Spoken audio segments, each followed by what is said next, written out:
돈을 버는 다양한 방법, 재테크 기사와 돈 되는 정보로 투자의 기준을 제시해주는 머니쇼 시작합니다. 지난주 목요일 3대 지수 혼조로 마감했던 뉴욕 증시, 금요일에는 이제 부활절, 그러니까 성금요일 연휴로 휴장했고요. 또 유럽 주요국 증시도 부활절 연휴로 21일까지 쉬어가게 되죠. 네, 그렇습니다. 부활절로 인한 휴장 기간 동안 푸틴 대통령의 선언으로 러시아와 우크라이나 전쟁은 부활절 휴전에 들어갔고 또 미국 정부는 휴전이 20일 이후로 연장될 경우에 환영할 것이라고 밝혔습니다. 지금 월가에서는 뉴욕 증시 3대 지수 모두에서 이른바 이제 주가의 하락을 이렇게 예상할 수 있는 기술적 지표라고 하죠.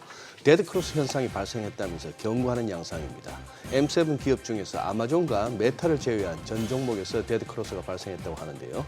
자, 부활절 연휴가 끝나고 개장할 뉴욕 증시, 이번 주에는 많은 지표도 대기하고 있는데 어떤 흐름을 보일지 주목하셔야 되겠습니다. 네, 지난주 금요일 국내 증시 양시장 모두 상승했습니다. 외국인과 달리 기관은 매수 우위를 나타내면서 시장 상승을 주도하는 모습이었습니다. 코스피 2,480선에서 마감이 됐고요. 다만 이제 미국과 유럽의 성금요일 휴장을 앞두고 거래 자체는 제법 한산했던 것 같습니다. 자동차주 또 금융주들이 강세를 나타냈고 원자력 관련주들도 좋은 흐름을 보여줬습니다. 중국 한한령 해제에 대한 기대감도 커지면서 또 엔터주도 강세를 나타냈는데요. 또 미국과 중국 간의 관세 협상 여부에 대해 주목하면서도 트럼프 대통령이 중국과의 협상 시점은 이제 3, 4주 정도로 생각한다라는 발언에 또 시장에서는 기대감을 가졌던 것 같습니다. 네. 오늘 업종 돋보기에서는 미국의 관세 정책 발표에도 무풍지대로 꼽히면서 중국의 한한령 해제 기대감에 실적 개선을 주목하게 되는 게임주에 대해서 살펴보겠습니다. 네, 지금 보고 계신 머니쇼는 SBS BJ고 유튜브에서 실시간 시청이 가능합니다. 더 많은 국내 주식 정보 받아보실 분들은 카카오톡 채널 머니랩 추가하시기 바랍니다. 그럼 먼저 빠르게 돌아가는 글로벌 증시 상황부터 정리해볼까요? 최주연 아나운서 소식 전해주시죠. 트럼프의 관세 쇼크로 인해 미국 자산에서의 엑소더스가 이어지고 있습니다. 주식시장은 공식적으로 약세장에 진입한 상태이고 안전자산으로 여겨졌던 미 국채와 달러마저 흔들리고 있는데요. 이런 흐름 속에서 투자자들이 피난처로 어디를 주목하고 있는지 오늘 굿모닝 마켓에서 살펴보겠습니다. 우선 지난주 주식시장 등락률부터 살펴보면 다우지수는 한 주 동안 2.66% 빠지면서 4만 선 밑에서 마감했고요. 나스닥 지수도 2% 넘게 떨어지면서 올해 들어서만 15% 넘게 하락했습니다. 그나마 S&P 500 지수는 낙폭이 적긴 했지만 여전히 연초 대비해서는 크게 빠진 상황입니다. 국채 수익률은 지난주에는 어느 정도 안정세를 되찾긴 했지만 그래도 매도세가 불거지기 전보다는 크게 높은 수준에서 거래되고 있습니다. 10년물 금리는 지난주에 16베이시스포인트 하락했지만 직전주의 상승폭인 50베이시스포인트 회복에는 못 미쳤고요. 2년물 금리는 14베이시스포인트 내렸지만 이 역시 그 전주의 상승폭인 50베이시스포인트보다 적게 하락했습니다. 특히나 달러화가 가장 크게 휘청이고 있습니다. 달러 인덱스는 지난주 이후 줄곧 99선에서 움직이고 있어 주요 통화 대비 3년 만에 최저 수준으로 떨어졌습니다. 보통 글로벌 경제 불확실성이 커질수록 투자자들은 안전자산인 달러로 향하게 되는데 이번에는 그렇지 않은 건데요. 이에 대해서 전문가들은 달러의 신뢰도가 훼손됐기 때문이라고 설명했습니다. 트럼프 대통령의 관세 정책으로 미국의 경기 침체 가능성이 높아지는 등 미국 투자에 대한 의구심이 커진 영향입니다. 그러다 보니 반대로 엔화나 유로화가 강세를 보이고 있습니다. 현재 시간 18일 기준 달러화 대비 엔화는 142엔대에서 마감하면서 연초에만 해도 158엔대였던 엔화 가치가 크게 올랐습니다.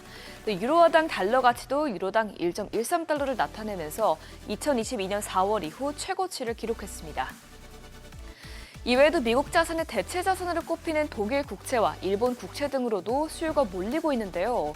이로든 국채 시장의 벤치마크 역할을 하고 있는 독일 10년물 국채 수익률은 최근 2.46%에서 마감되면서 지난 2월 말 이후 최저치를 기록했고요. 재정 지출 확대로 인해서 올랐던 상승세가 거의 되돌려졌습니다. 또 일본 국채 시장의 벤치마크인 일본 10년물 금리는 지난달만 해도 1.5% 선에서 거래됐지만 현재는 1.2%대에서 거래되고 있습니다. 실제로 관세 우려 때문에 미국 부유층들은 최근 스위스 금융기관으로 자산을 옮기려는 이 포트폴리오 재구성 움직임을 보이고 있다는 외신 보도도 나왔습니다. 보도에 따르면 스위스 은행들은 최근 몇 달 새 미국 부유층을 상대로 투자 계좌를 비롯한 자금 흐름 변동과 관련한 상담과 비즈니스를 늘렸다고 하는데요. 달러와 약세, 그리고 관세 부과 리스크, 연방정부 적자로 인한 불확실성에서 벗어나기 위한 경향을 보였다고 외신은 설명했습니다. 그러면 마지막으로 이번 주 주요 일정도 살펴보겠습니다. 이번 주부터는 시장의 시선이 트럼프 입뿐만 아니라 빅테크를 포함한 기업들의 실적에도 초점이 맞춰질 것 같은데요. 우선 테슬라는 현재 시간 화요일에 실적을 내놓을 전망입니다. 다만 실적 전망은 어두운데 올해 1분기에 테슬라 인도량이 전년 대비 급감한 데다가 전 세계적으로 테슬라 불매 운동이 벌어지고 있어 이번 실적에 거는 시장 기대치는 이미 크게 낮아져 있는 상황입니다. 또 알파벳은 24일에 실적을 공개하는데요. 광고 부문 매출 회복 여부와 함께 AI 및 클라우드 부문 강화 성과가 주요 관전 포인트로 꼽히고 있습니다. 올해 들어서 규제 리스크로 인해서 20% 넘게 주가가 빠진 만큼 실적 발표 후 턴어라운드가 가능할지 지켜봐야겠습니다. 이외에도 경제 지표로는 4월 미시간대 소비자 심리지수 확정치가 나오게 되는데 지난 예비치보다 더 하락세가 가팔라졌을지 주목해 봐야겠고요. 또 연준의 베이지북을 통해서 경기 침체 우려가 계속 나오고 있는 만큼 미국의 경제 활동에 어떤 변화가 있었는지 파악해 봐야겠습니다. 굿모닝 마켓이었습니다.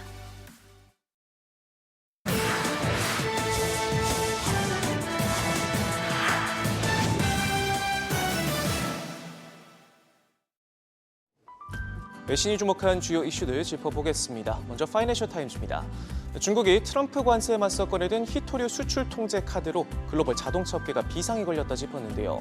업계 히토류 재고가 3개월에서 6개월치에 불과해 중국이 수출을 완전히 중단하면 생산이 멈춰설 수 있다 전했습니다. 매장량이 몰려있기도 하지만 중국이 가공을 독점하고 있어 사실상 시장을 독식하고 있다시피 한다. 문제는 수출 통제가 미국뿐 아니라 다른 국가에도 적용이 된다는 점, 또 통제 범위를 네오디뮴 같은 경히토류까지 확대할 수 있다는 점입니다. 자동차 업계뿐만 아니라 의료계도 촉각을 곤두세우고 있는데 일각에선 공급이 부족해지면 군사나 안보 용도로 먼저 공급하면서 의료 부문 사용량을 줄일 수 있다는 우려도 나오고 있습니다. CNBC는 트럼프 대통령이 목을 매는 알래스카 LNG 프로젝트에 주목했습니다. 관세 압박으로 우리나라를 비롯한 아시아 무역 파트너들이 투자를 검토하고 있다 짚었는데요. 미국의 압박 강도는 점점 더 세지고 있습니다.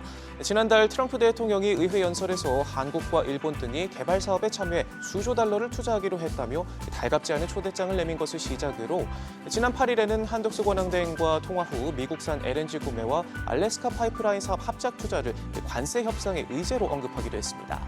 총 사업비만 우리 돈 60조 원이 넘는 이 프로젝트는 미국 입장에선 수익도 챙기고 에너지 패권 전략을 뒷받침하는 한 축으로도 꼽혀 수지 맞는 장사인 셈이지만 우리 입장에선 수십조 원에 이르는 투자액 등과 관련한 불확실성이 리스크로 꼽히고 있습니다. 그런가 하면 유럽에서는 미국 빅테크들이 관세 전쟁 지렛대가 됐습니다.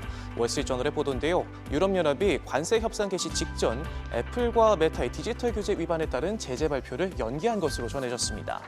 당초 지난주 양사를 상대로 진행한 디지털 시장법 이른바 갑질방지법 조사 결과를 공식 발표할 예정이었지만 하루 전인 14일 미국과의 관세 협상 일정이 갑작스레 잡히면서 뒤로 밀리게 됐는데요.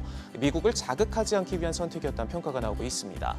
앞서서도 이 집행위는 빅테크들이 협력 의지를 보이지 않는다면 이 법에서 정한 과징금 부과를 주저하지 않겠다 단호한 태도를 보이기도 했지만 과징금 규모가 크진 않을 것임을 시사하기도 하면서 트럼프 대통령이 이후에 빅테크 규제를 비관세 장벽으로 지목하며 불만을 표출한 것을 의식한 것 아니냐는 해석이 나오기도 했습니다.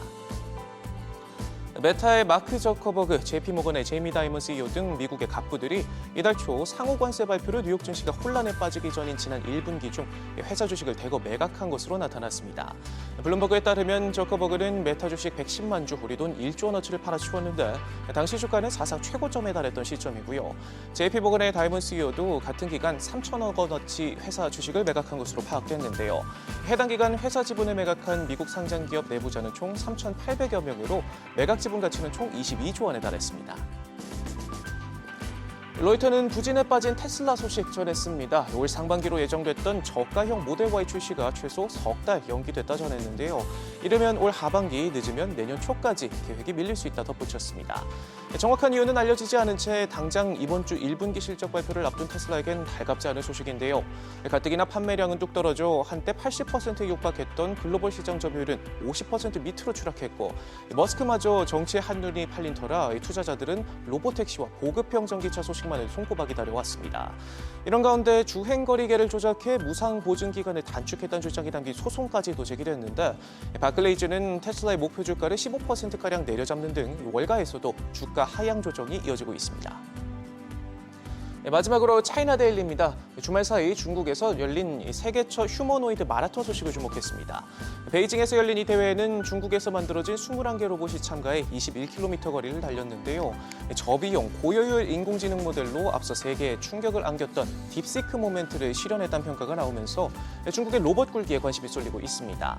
이 업계에선 중국이 올해 전 세계 휴머노이드 로봇 생산의 절반을 차지할 것이라는 전망도 나오는데요. 올해 총 만여 대 우리 돈 1조 6천억 원 규모의 로봇이 만들어질 것으로 예상되고요. 제작 비용은 줄이고 생태계 성숙도가 올라가면서 올 한해 중국의 로봇 산업이 파일럿 프로젝트에서 대규모 상용화로 도약하는 원년이 될 것이라는 평가도 나오고 있습니다. 지금까지 글로벌 비즈였습니다. 지난주 금요일장에서 이슈가 있었던 업종 살펴보는 기업 이슈 시간입니다.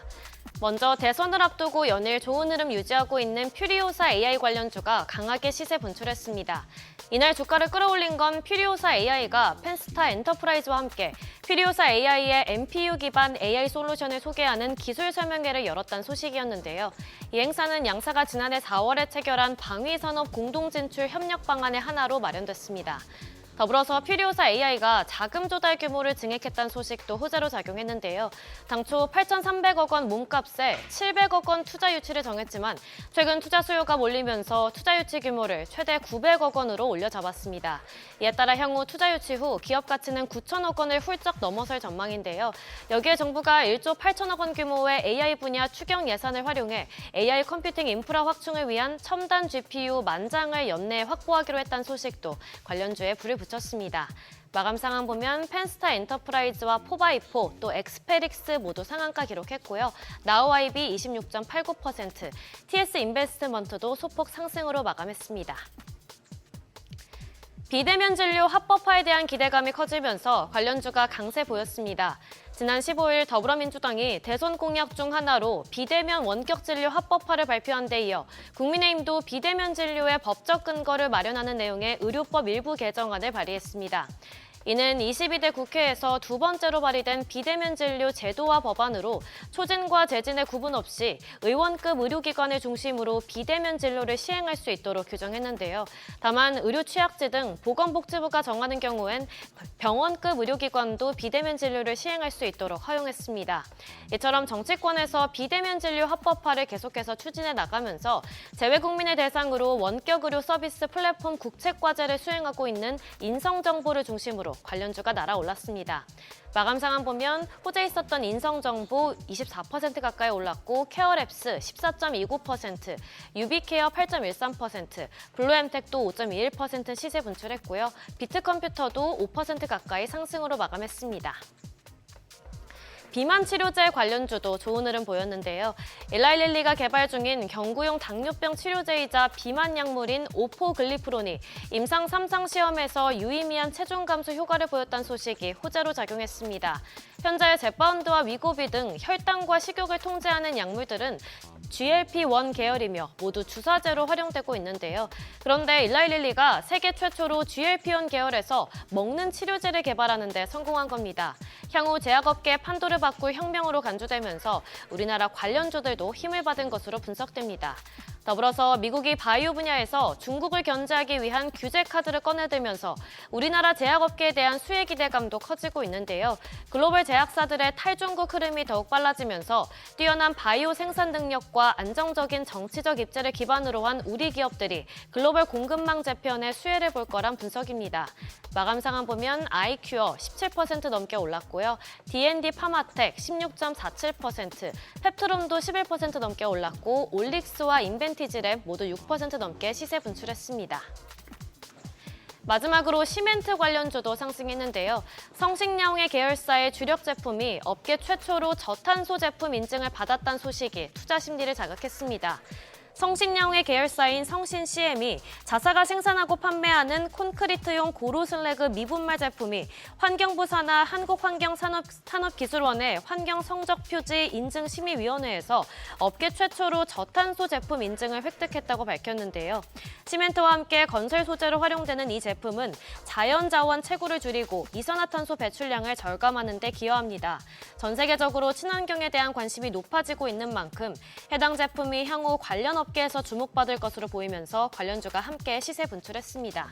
관련주 살펴보면 성신양회 21% 넘게 올랐고 보광산업도 15% 시세 분출했고요. 부산산업 12% 가까이 올랐고 홈센터홀딩스 10.39%, 동양도 6.17% 상승으로 마감했습니다. 지금까지 지난 금요일장 이슈 전해드렸습니다.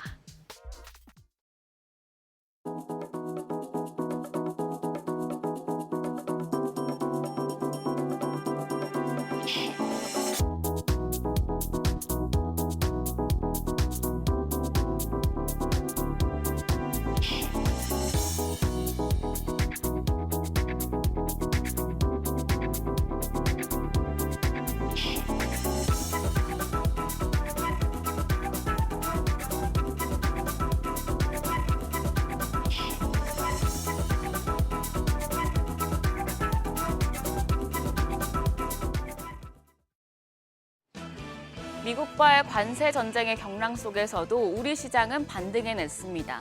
지난주 코스피가 전주 대비 2% 넘게 오르면서 약 열흘 만에 2,480선을 회복했습니다. 일각에선 최악은 지났다라는 평가가 나오는데요. 이제 중요한 한 주가 시작됐습니다. 우리나라와 미국 간 통상 협의가 주 후반에 막을 올리면서 국내 증시에도 굉장한 영향을 미칠 전망입니다. 그럼 지난주 시장 복귀하면서 이번 주 증시 투자 포인트 정리하겠습니다. 전 거래일 코스피는 0.53% 상승하며 2,483포인트였고 코스닥 0.85% 올랐습니다. 미국과 중국, 일본 내 관세 협상에 대한 기대감, ECB 금리 인하, 그리고 조기 대선 국면에 접어들면서 관련주들이 반응한 영향으로 풀이됩니다.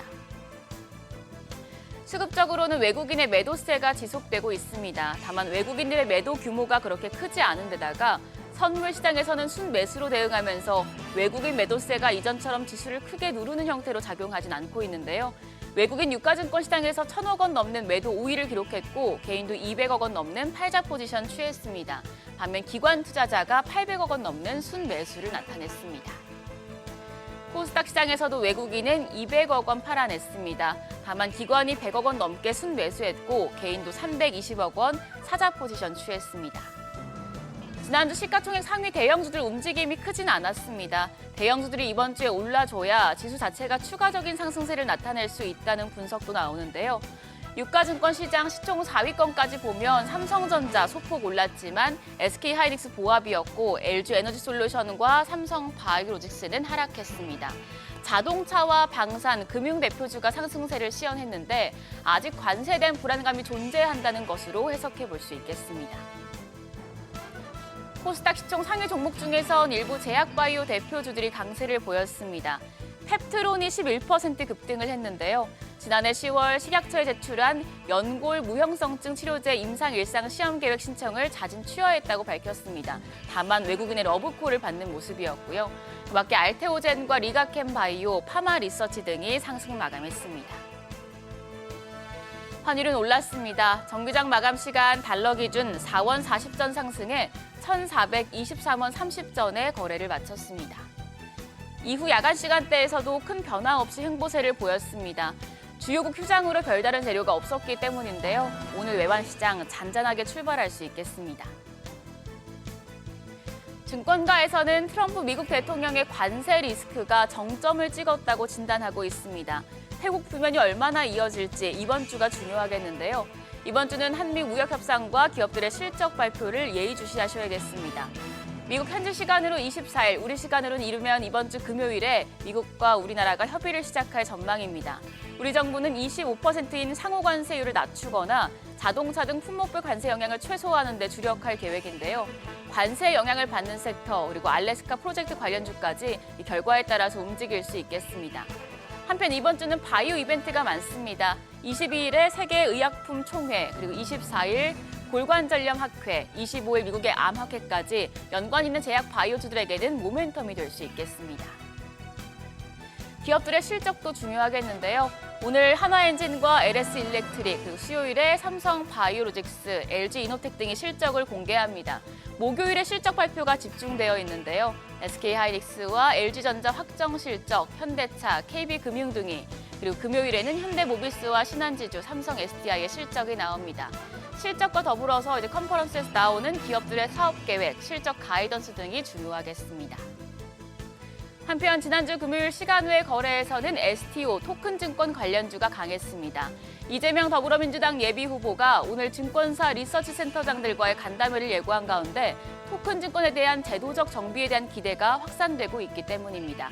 관련주들 오름세 이어갈지 지켜보시죠. 그럼 넥스트레이드 프리마켓 확인하겠습니다. 뉴욕 증시가 휴장한 가운데 특별한 재료가 없는 상황이었는데요. 일단 유가증권 시장에서 삼성전자, LG에너지솔루션, 삼성바이오로직스가 보합을 나타내고 있습니다. SK하이닉스는 0.1% 약세로 거래가 17만 4,800원이고요. LG에너지솔루션이 0.3% 약세로 33만 7,000원, 삼성바이오로직스 0.29% 상승 중입니다. 더불어서 현대차도 0.11% 강보합으로 거래가는 18만 7,400원으로 집계되고 있습니다.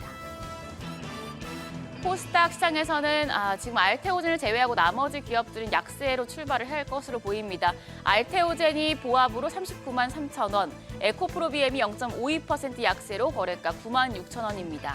HLB가 0.73% 내림세로 5만 4,600원, 에코프로도 0.31% 조정을 받으면서 거래가 4만 7,850원이고요. 레인보우 로보틱스까지도 0.54% 약세 기록하고 있습니다. 거래가는 27만 8,000원입니다. 여기까지 프리마켓 점검했습니다. 회복 국면에 진입한 시장, 반등폭을 더 키울 수 있을지 이번 주 한미 협상 결과 그리고 기업들의 실적 발표까지 지켜보셔야겠습니다. 지금까지 어제장 오늘장이었습니다.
네, 현재 시각 8시 23분 지나갑니다. 지금 보고 계신 머니쇼는 SBS BG앱과 유튜브에서 실시간 시청이 가능합니다.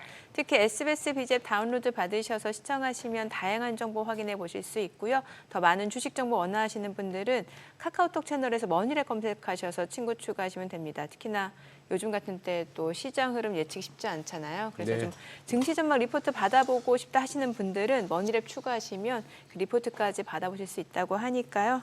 이 부분까지도 참고해 보시면 좋을 것 같습니다. 저도 한번 좀 들어가 봐야겠네요. 실제 오늘 한번 어떤 내용 들어가 나오는지. 보시면은 또 이런 게 있었구나 싶은 또 생각이 네. 드실 것 같아요. 네. 자, 뭐 지금 계속해서 트럼프 대통령의 관세 협상 이게 뭐 가장 큰 화두일 것 같은데 보니까 또 뭐 트루스 소셜 X에 또 열심히 올렸어요.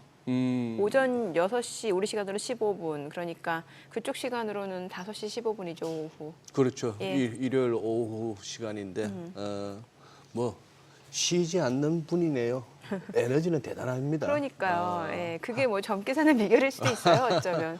한 8가지 정도 어떤 비관세 장벽에 네. 유형을 갖다가 쭉 적어놓은 것 같아요. 뭔가 비관세적 부정행위라고 해서 뭐 환율 조작 안 되고 제일 첫 번째 올라온 게 환율. 예, 환율 조작이 안 되고 예. 또 이제 뭐 그동안 부가가치세에 대해서도 얘기는 해왔잖아요. 그래요. 예, 이 부가가치세가 뭔가 관세라든지 아니면 수출 보조금처럼 작용되는 것도 안 된다. 또 보니까 덤핑도 안 된다. 덤핑도 안 된다. 예, 그러니까 원가 이하로 판매하는 예. 지금 화면에 나옵니다. 그러네요. 예. 보조금 주는 거 예, 저거 안 돼요. 중국이 많이 했죠. 안 된대요. 자, 저거 그리고 안 된다 그러고. 네 번째 보니까 뭐 보조금 말씀 주셨고 또 다섯 번째는 보니까 이게 농업 보호 기준이라고 해서 예. 이게 유럽의 유전자 조작 옥수수 수입 금지. 이런 그런 것들. 예, 그것도 안 되고 우리도 은근히 저기 좀 농축산물 중에 좀 그렇죠. 해당될 거예요. 예. 그리고 뭐 여섯 번째가 기술 보호 기준. 근데 보니까 일본의 볼링공 테스트 아주 뭐 디테일하게 나오더라고요. 그죠? 일본의 볼링공 테스트. 예. 그러니까. 예. 예, 그리고 일곱 번째가 보니까는 위조, 해적 행위, 그다음에 IP 절도도 안 된다. 그러니까 예. 지적재산권. 예, 그리고 여덟 번째 보면은 소장님이 그 이베이드에 대해서 대문자로 이베이드, 강조한 대문자로 거. 강조해놨네요. 예, 거기다 느낌표가 뒤에 3개나 붙었어요. 맞아요. 관세 피하려고. 이것도 트럼프식 표현이잖아요. 그렇죠. 그러니까 제3국 와서 오는 것도 안 된다. 예. 택가리 하는 거. 택가리. 캄보디아나 베트남 뭐. 제가 하고 싶었던 말을 예. 소장님 그렇게 저렴한 멘트긴 한데 딱 와닿아요. 좀 저렴했나요? 아 근데 딱 와닿아요. 소장님이 그런 걸 해주시니까 저 너무 좋아요. 그래요. 네. 뭐 정민회표는 끝까지 우아함을 잃지 마시고. 그러니까 둘 다 망가지면 안 됩니다. 각자의 예. 롤이 있죠. 그렇죠. 예. 자, 뭐 트럼프 열일하고 우리도 그러면은 거의 맞서서 이번 주 또 우리나라 또 관세 협상 있잖아요. 있고 예. 아까 이렇게 뭐 일정도 나왔습니다만 뭐 지표도 지표고 거기다가 막 이제 실적이 막 본격적으로. 맞아요. 테슬라도 있고. 예. 네. 근데 문제는 이 실적이 지금 기존의 한 1분기 정도에 대한 실적 발표는 별 의미가 없을 것 같아요. 그렇죠. 이제 문제는 이제 앞으로가 관세 부과 이후의 실적에 대한 가이던스를 어떤 식으로 제시하느냐를 갖다 잘 봐야 될 것 같고 네. 뭐 그런 상황이라서 이번 주는 좀 뭐랄까 좀 이렇게 체크하고 공부할 게 많은 주간 같아요. 네, 맞습니다. 오늘 함께해 주실 분 바로 모셔보겠습니다. 레그넘 투자자문의 이춘광 대표님 함께합니다. 어서 오세요. 어서 오세요, 대표님. 예. 어떻게 좀 주말에 모처럼 연휴 때 좀 쉬셨겠네요. 네, 저는 뭐 따로 하는 게 있어서 조금 쉬진 못했는데요. 따로 뭘 하세요? 지금 공부를 하고 있어서 공부? 박사과정을 하고 있습니다. 그러세요. 잘 생각하셨습니다. 조금이라도 젊을 때, 할 수 있을 때. 제가 후회하는 게 그때 놀지 말고 공부했어야 되는데 좀 늦었습니다, 저는. 아니, 지금 이제 그 대충 분위기가 4월 2일부터 4월 2일 날 그 트럼프 대통령의 관세 부과 발표 이후에 얼추 이제 1주, 2주 남짓 한 보름 정도 지났다고 보면 되겠네요, 정확하게. 그러면서 이제 시장이 뭐랄까요, 이제 뭐 이게 야구로 치면 9회 경기고 뭐 복싱으로 치면 옛날 뭐 세계 타이틀전은 뭐 12라운드도 있고 15라운드도 있고 했지만 뭐 그렇게까지는 가지 말고 UFC 3라운드 정도로 하시죠. 1라운드 정도가 끝난 것 같아요. 그죠? 네, 예. 저는 이제 약간 이 관세 망령이 지배하는 망령. 이 시기에 이제 저는 관세 망령이라고 부르고 있는데 후반전에 돌입한 것 같다. 그리고 지지난주 솔직히 말씀드리면 지난주부터 마음이 조금 가벼워졌습니다. 4월 2일 날은 저 역시도 그렇게 때릴지는 정말 확실히 제가 예. 어디서 그런 표현을 썼는데 이 권력의 정점에 있는 분이라서 그런지 스케일이 정말 남다르다라는 생각을 했는데 제가 누차 말씀드린 대로 일단 우리가 시장을 흔들리는 큰 어떤 뭐 불확실성이 있고 변동성이 있다고 하면 일단 관세는 이미 나온 거지 않습니까? 예. 그래서 불확실성은 거친 거고 그 여진에 따른 이제 변동성이 아직 남아 있을 텐데 네. 변동성의 뭐 정점도 이미 저는 지났다고 보고 있습니다. 늘 제가 가끔 보여드리는 이 스큐 지수 그때 말씀드렸던 옵션의 외가격에 매매하는 이 양을 가지고 산출하는 지표인데 그래서 뭐 과거 경험적으로 한 10에서 15년 정도 제가 이게 참고하는 지표인데 향후에 그 30일 동안의 내재 변동성을 굉장히 잘 보여주고 예측력이 꽤 높더라고요. 이게 보면 가장 오른쪽 끝에 탄력주를 굉장히 많이 하락을 하고 있죠. 네, 그러네요. 예, 그게 한 2주, 3주 전부터 이렇게 하락을 하고 있는 국면입니다. 그렇기 때문에 변동성이 극심한 변동성의 정점도 저는 지났다고 보고 있고 과연 보시는 대로 지난주 한 주하고 이제 연초 이후에 그 S&P 500의 서브 업종별 흐름들을 보시면 물론 좀 엎치락 뒤치락은 했습니다만 에너지, 필수 소비, 유틸리티 그다음에 이제 부동산, 중소형주 그리고 S&P 500은 시가총액인데 가장 오른쪽에 S&P 500의 이퀄 웨이트라고 그래서 예. 이런 친구들이 파란색만 일단 보시면 되겠고요. 위클리로 보면 플러스권으로 진입을 했고 좀 도드라지는 것이 제가 계속 그 질문도 주셨었고 네네. 부동산이 지난주에 아주 탄력적으로 상승을 그러네요. 했습니다. 예, 그래서 이 그런 와중에. 부분들을 조금 눈여겨 보실 만한 부분이 아닌가 싶고 특히 예. 이제 중소형주 같은 게 많이 빠졌죠. 워낙 뭐 변동성이 심한 종류의 자산이니까. 근데 지난주 조금 변동성에도 불구하고 한 1% 이상 그러네요. 상승했다는 측면에서 뭐 바닥을 쳤다고 제가 확실히 말씀드리긴 좀 조심스럽습니다만 이제 그 뭐 극심한 변동성은 지난 걸로 저는 판단하고 있습니다. 그래서 소폭 리밸런싱을 한 이후에 이게 계속되면 저희도 좀 대대적으로 포트폴리오에 손을 대려고 했는데 일단은 지켜보자 이런 스탠스로 좀 결정을 한 바가 있죠. 보여주신 표에서 오른쪽 끝에서 두 번째 중소형주가 연초 이후 제일 많이 빠졌는데, 제일 많이 빠졌다기보다는 낙폭이 큰데 네네. 아무래도 관세 충격은 대기업보다는 중소기업에 더 크겠죠. 사실 그건 수치로 우리가 판단할 수는 없지만 아무래도 이제 그 흔들림의 어떤 여지는 더 크게 작용할 수 있겠지만 지금 좋은 말씀해 주셨는데 방금 보시면 테크나 이미소비 그리고 통신 서비스 특히 테크 같은 경우가 지난 2년 동안 굉장히 많이 올랐지 않습니까? 많이 올랐죠. 엔비디아, 예, 테슬라도 예. 오늘 저녁에 테슬라 이제 실적 발표할 텐데 뭐 가장 많이 빠져 있죠. 연초에 지금 17% 정도 빠져 있으니까 이런 부분들은 그래서 뭐 작년 연말부터 계속 뭐 지나간 말씀을 드려서 그렇지만 M7이나 빅테크에 대한 어떤 그 쏠려 있는 포트폴리오는 조금 이제 좀 분산을 하고 자산 배분을 할 필요가 있다는 말씀을 그런 궤를 같이 하는 것 같아요. 그래서 이제 전방위로 이제 바텀아웃하는 어떤 뭐 모습 자체가 전방위로 좀 일어난다는 측면에서는 저는 네. 꼭 부정적으로 볼 필요는 없다 하는 생각을 하고 있죠. 아니, 저희 사실 앞서 오프닝에서도 이제 좀 나온 내용이긴 한데 그 매그니피센트 7 빅테크 관련주들이 일부 종목을 제외하고는 지금 기술적으로 봤을 때 데드크로스라고 네. 하니까 그럼 이거는 좀 본격적인 가격 조정을 염두에 둬야 된다 이렇게 봐야 되는 그렇게 거예요. 봐야 되겠죠. 기술적인 측면에서는. 그런데 예. 제가 지금 복기를 좀 해보면 네. 작년 연말부터 제가 빅테크 말씀 이런 관세에 대한 변동성은 저도 예측은 못했고요. 네. 그때 제가 왜 자산 배분을 해야 되고 이렇게 말씀을 계속 강조를 네. 드렸냐면 우리가 이제 통계적으로 보면 한 10년 토울로 주가의 그 방향, 우상향이냐 우하향이냐를 결정하는 요인은 뭐 기업 실적이 있고 뭐 EPS 성장률이 있을 것이고 매출액 성장 등등이 있는데 네. 뭐 저 작년 말에 어떤 그 IB에서 아폴로 매니지먼트였던가요? 하여튼 그 회사에서 발표한 보고서를 보다 보니까 네. 10년 동안 장기적으로는 매출액 성장이 가장 큰 영향을 미치고 네. 단기적으로는 EPS 성장에 영향을 미친다고 합니다. 주가의 방향을. 그런데 이 M7 내 당시에 제가 그래서 매출액 추이하고 EPS 성장률 추이를 쭉 뽑아 보니까 2023년 2, 4분기를 정점으로 해서 계속해서 공이 이 M7의 종목들이 계속해서 EPS 성장률이 하향을 하고 있다는 것이죠. 네. 특히 엔비디아 같은 경우가 2023년도에 분기별 EPS 성장이 400%였다가 2, 4분기 지난 2023년도 4분기인가 2024년도 1분기에 600% 가까이 찍습니다. 그러니까 그걸 그때 당시에 폭발적인 주가 상승에 반영을 했던 거거든요. 네. 그리고 계속 떨어져서 지난 1, 4분기 이번에 남았고 지난 2023년 4, 4분기에 82%인가로 떨어졌어요. 물론 그것도 높은 수준이죠. 그런데 이게 600% 가까이 갔다가 80%로 떨어졌다는 얘기는 주가 상승의 어떤 감속이 분명히 있지 않겠나 하는 판단들을 했던 기억이 납니다. 그래서 그 추이가 지금 아직 바뀌지 않았어요. 네. 네, 예. 확실히 또 에너지는 좋고 보니까. 예. 근데 지금 저 뭡니까 이 대표님 이거 지나가면서 미국 백악관 홈페이지에다가 왜 중국 관세 245%라는 뭐 대목이 나와가지고 한번 중국에서는 아주 뭐 웃기는 일이다 이랬는데 더 의미 없는 숫자다 했는데 이제는 이 좀 혼미해집니다. 지금 관세율이 서로 얼마인지도 네. 예? 한번 좀 정리를 하고 가실 그러게. 필요가 예, 있을 필요가 것 있어요. 같아요. 네. 그냥 아주 보기 쉬우시게 간단히 좀 정리를 했는데 네. 2025년 지난 4월 2일 보편상호관세 발표하기 이전에 트럼프가 입각하기 이전에 미국이 전 세계 거래 상대국들에 부과하고 있었던 실효 평균 관세율이 2.2% 정도였다고 그래요.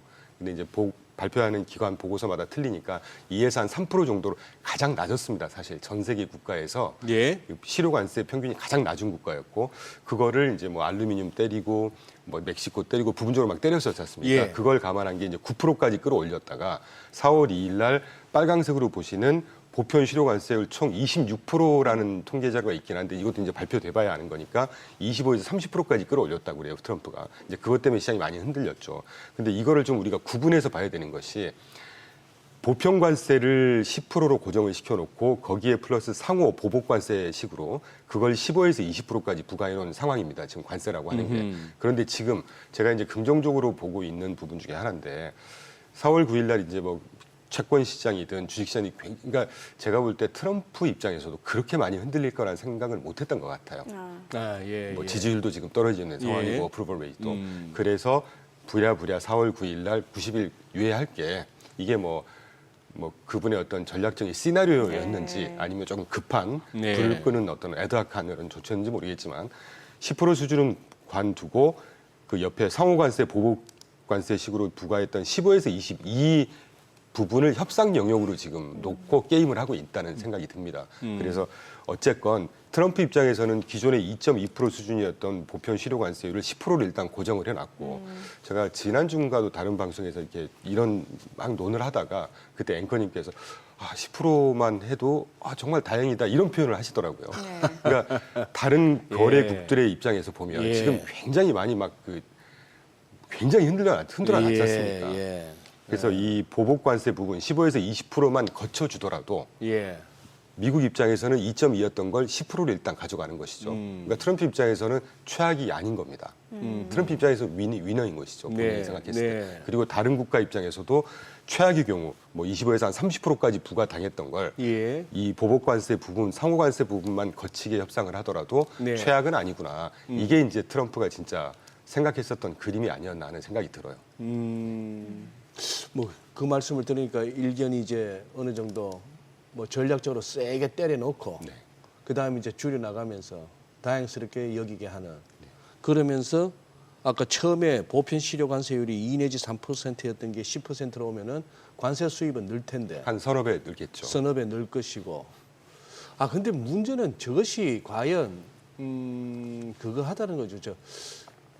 뭐 일시적이 됐건 뭐가 됐건 어쨌거나 물가를 전반적으로 올리는 그 효과는 있을 거 아닙니까? 분명히 있을 겁니다만 네. 글쎄 저는 일단 수치를 확인해야 된다는 입장입니다. 확인을 해야 뭐 된다. 기술 개발의 어떤 효과도 있을 것이고 네. 달러가 지금 DXY 기준으로 109포인트 갔다가 지금 한 99포인트, 99.38포인트인가 네, 지난주 네. 금요일에 마감한 것 같은데 이 뭐라 그럴까요? 우리가 상대 관세율로 보면 특히 네. 우리나라 기준으로 네. 보면 지금 1,428원, 23원 아직 낮은 수준 아닙니다. 예. 그래서 어떤 관세 통화 상승에서 수입 물가 상쇄시키는 부분 이런 네. 것들을 보면 이 관세가 한 서너 배 정도 10% 결국 올린다고 해서 물가에 얼마나 많이 전이가 될까?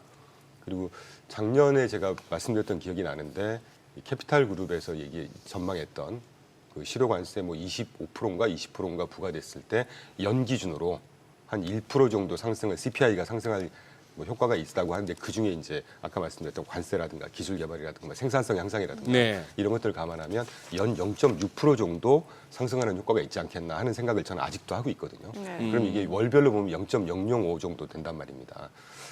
그 정도를 못 버틸 체질일까?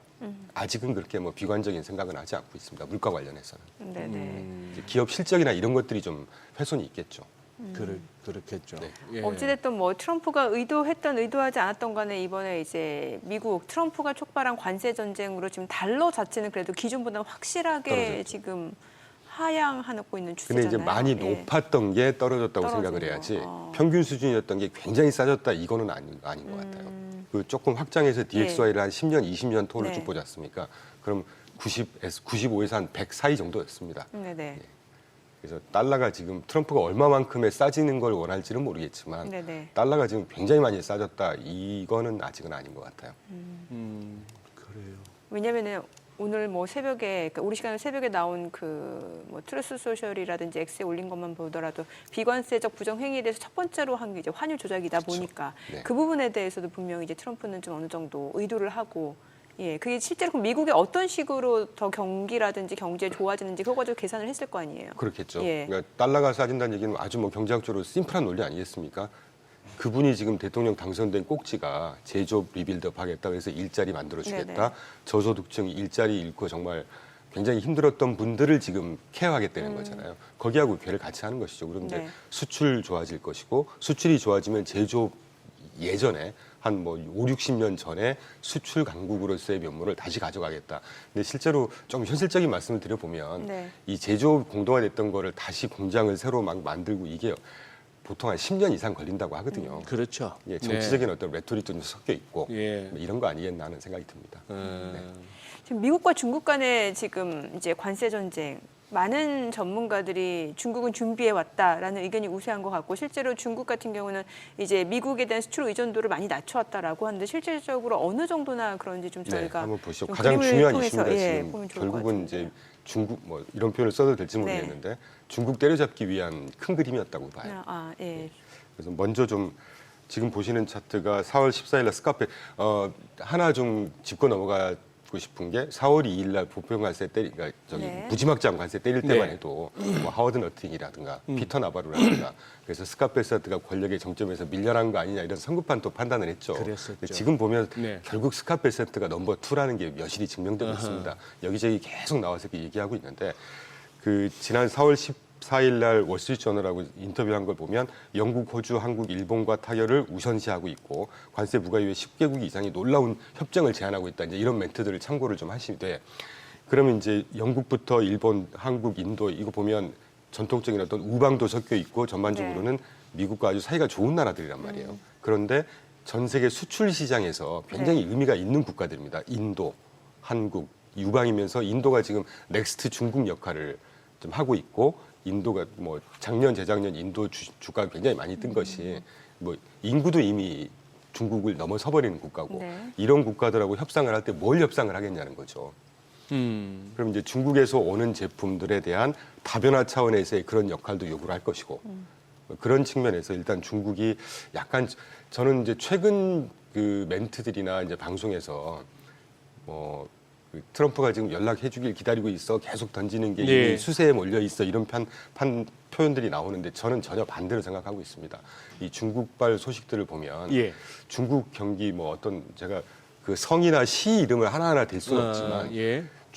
미국으로의 수출에 굉장히 의존하고 있는 이런 그 공장지대, 예. 도시 이런 것들이 거의 셧다운 정도 되는 이런 수준까지 어허. 가고 있다고 해요. 그래서 중국의 경기 아직 수출 의존도가 굉장히 높은 경제 구조입니다. 그런데 그걸 지금 블락을 딱 걸었다는 얘기 측면에서 중국의 내부 상황 결코 만만치 않다고 저는 지금 뭐 수치나 뭐 어떤 보고서들을 통해서 확인하고 있고 그렇기 때문에 중국이 지금 뭐 준비를 해왔기 때문에 우리는 만만디고 뭐 그런 표현들 간혹 쓰지 않습니까? 네, 트럼프는 4년밖에 없지만 시진핑은 영구 집권이다. 예, 전반적인 글쎄요. 톤이 요즘 네, 그렇죠. 그런데 예, 저는 좀 예. 반대로 생각하고 있고요.